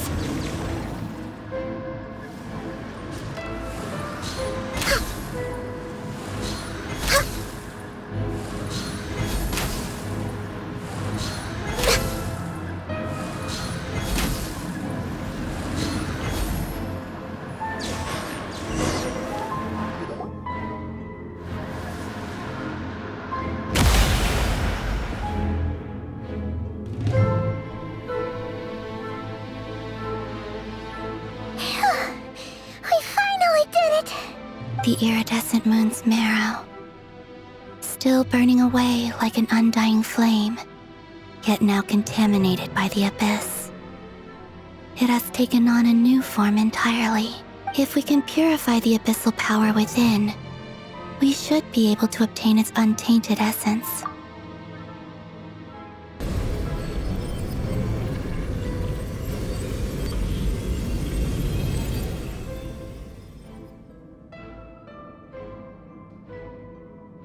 It's so cold.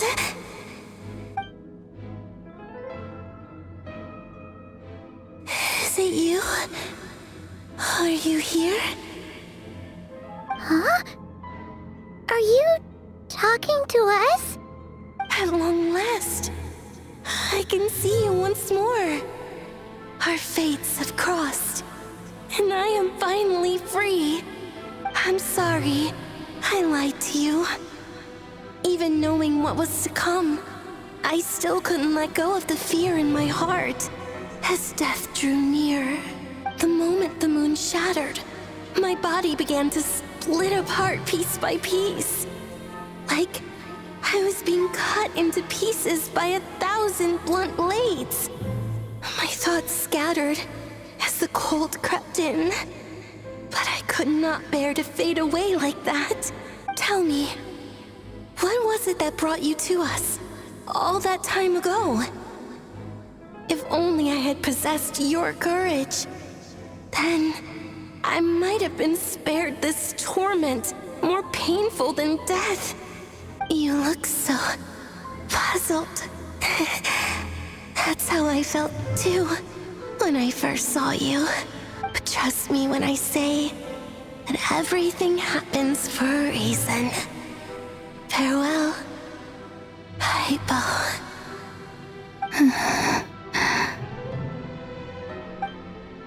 What was that all about? Was that the goddess of the iridescent moon? It sounded like she was speaking to a long-lost friend. But none of us have ever met her before, right? Perhaps. She took me for the goddess of the frost moon she once knew. For a fading soul like hers, our auras must be too similar to tell apart. But anyway, we've got the iridescent moon's marrow now. That should help you regain your strength, right? Alright. Time to leave this place and meet back up with Arlecchino. Let's go!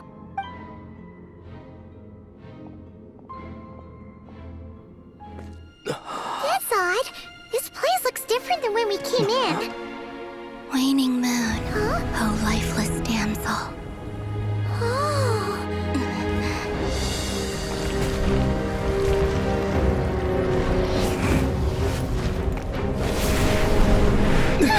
Hurry! The place is collapsing! It wants to trap us here. Who's it? The Abyss? Now we've taken the moon marrow. All that's left here is a dark will. It will show us no mercy.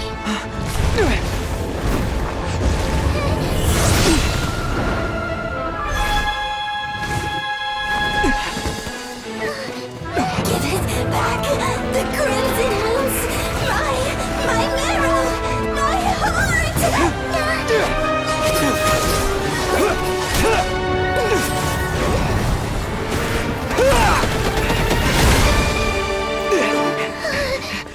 Finally! Huh? Oh no! The exit's blocked! They're back! Now what do we do? This is where you fall. Witness my rise. Hey, What are you waiting for?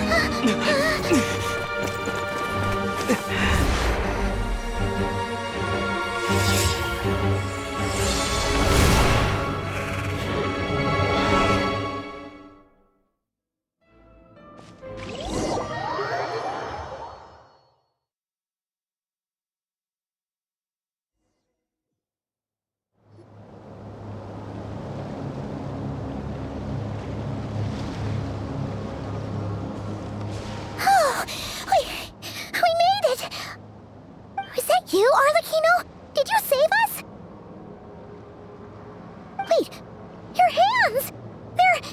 Oh, this? Don't worry. It's a small price to pay. The Abyss wanted to trap you inside, and I defied its will by bringing you out. No wonder it's a little angry. No. I have paid the price, albeit a small one, and it cannot be undone. My hands have already fused with the Abyss. Purification would simply destroy whatever's left of them. But surely... Oh... We're so sorry, Arlecchino. Paimon can't believe you'd make a sacrifice like this for us. As much as I'd like to call it a favor, the truth is I was simply holding up my end of the deal. Well, Columbina. Yes, you did your part. And as promised, I will leave the iridescent moon's marrow in your care. From this day forth, may the two worlds' flames burn ever more brightly.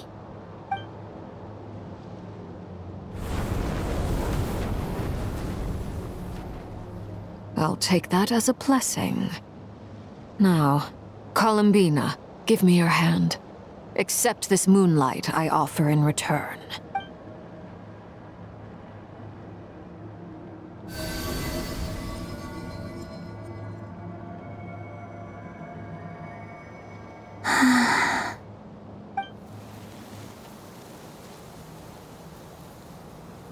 Feeling stronger? Hey,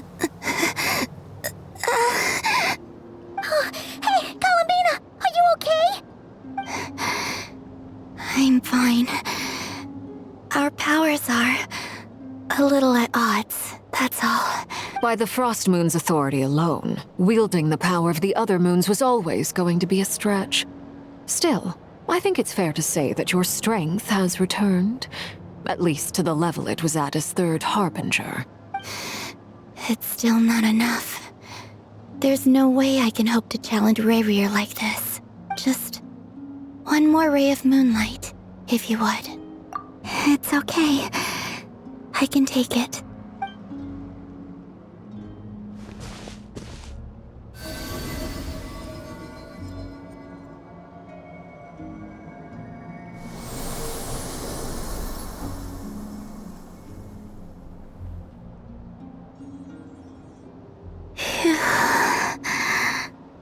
How about now? Fighting fit? At the very least, I won't have to stay hidden like before. I want to see him gone from Nod-Krai. The Rayhir of Solnari and his wild hunt must be sent back where they belong. Well, it's good to have something to aim for. You certainly seem more alive now than you did earlier. When I first met you, you didn't strike me as a ray of moonlight. More like a wisp of fog drifting in from who knows where, ready to scatter at the first sign of a breeze. But now, you're full of vitality. Just like the frost moon, once the brightest of them all. May you keep shining, Columbina. This is who you are. Thank you. Look after yourself too, Arlecchino. I know you have plans of your own, and that's why you're always seeking to grow stronger. But whatever you're after, don't let the Abyss take a hold of you. I do not wish to see you go down the same path as Revier. I appreciate the concern, Columbina. Although perhaps it's time you took a new name. A new name? Kutar, the Moon Maiden, Columbina. They're nothing more than code names. They describe who she is and the roles she's played, but they're not her real name. We often use code names in the House of the Hearth, too. But it's knowing your real name that keeps you grounded. Up till now, you've been living a wandering life, so you've probably never really cared. All I'll say is this.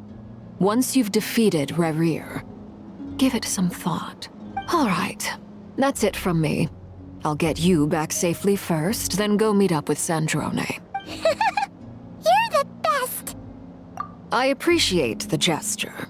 It speaks to your good character. Anyway, let's get going. There are more urgent things to do right now than trade compliments.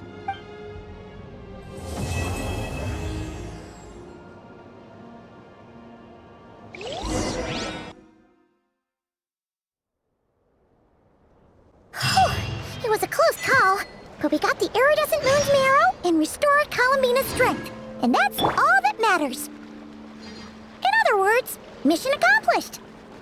Paimon wonders how everyone else is doing.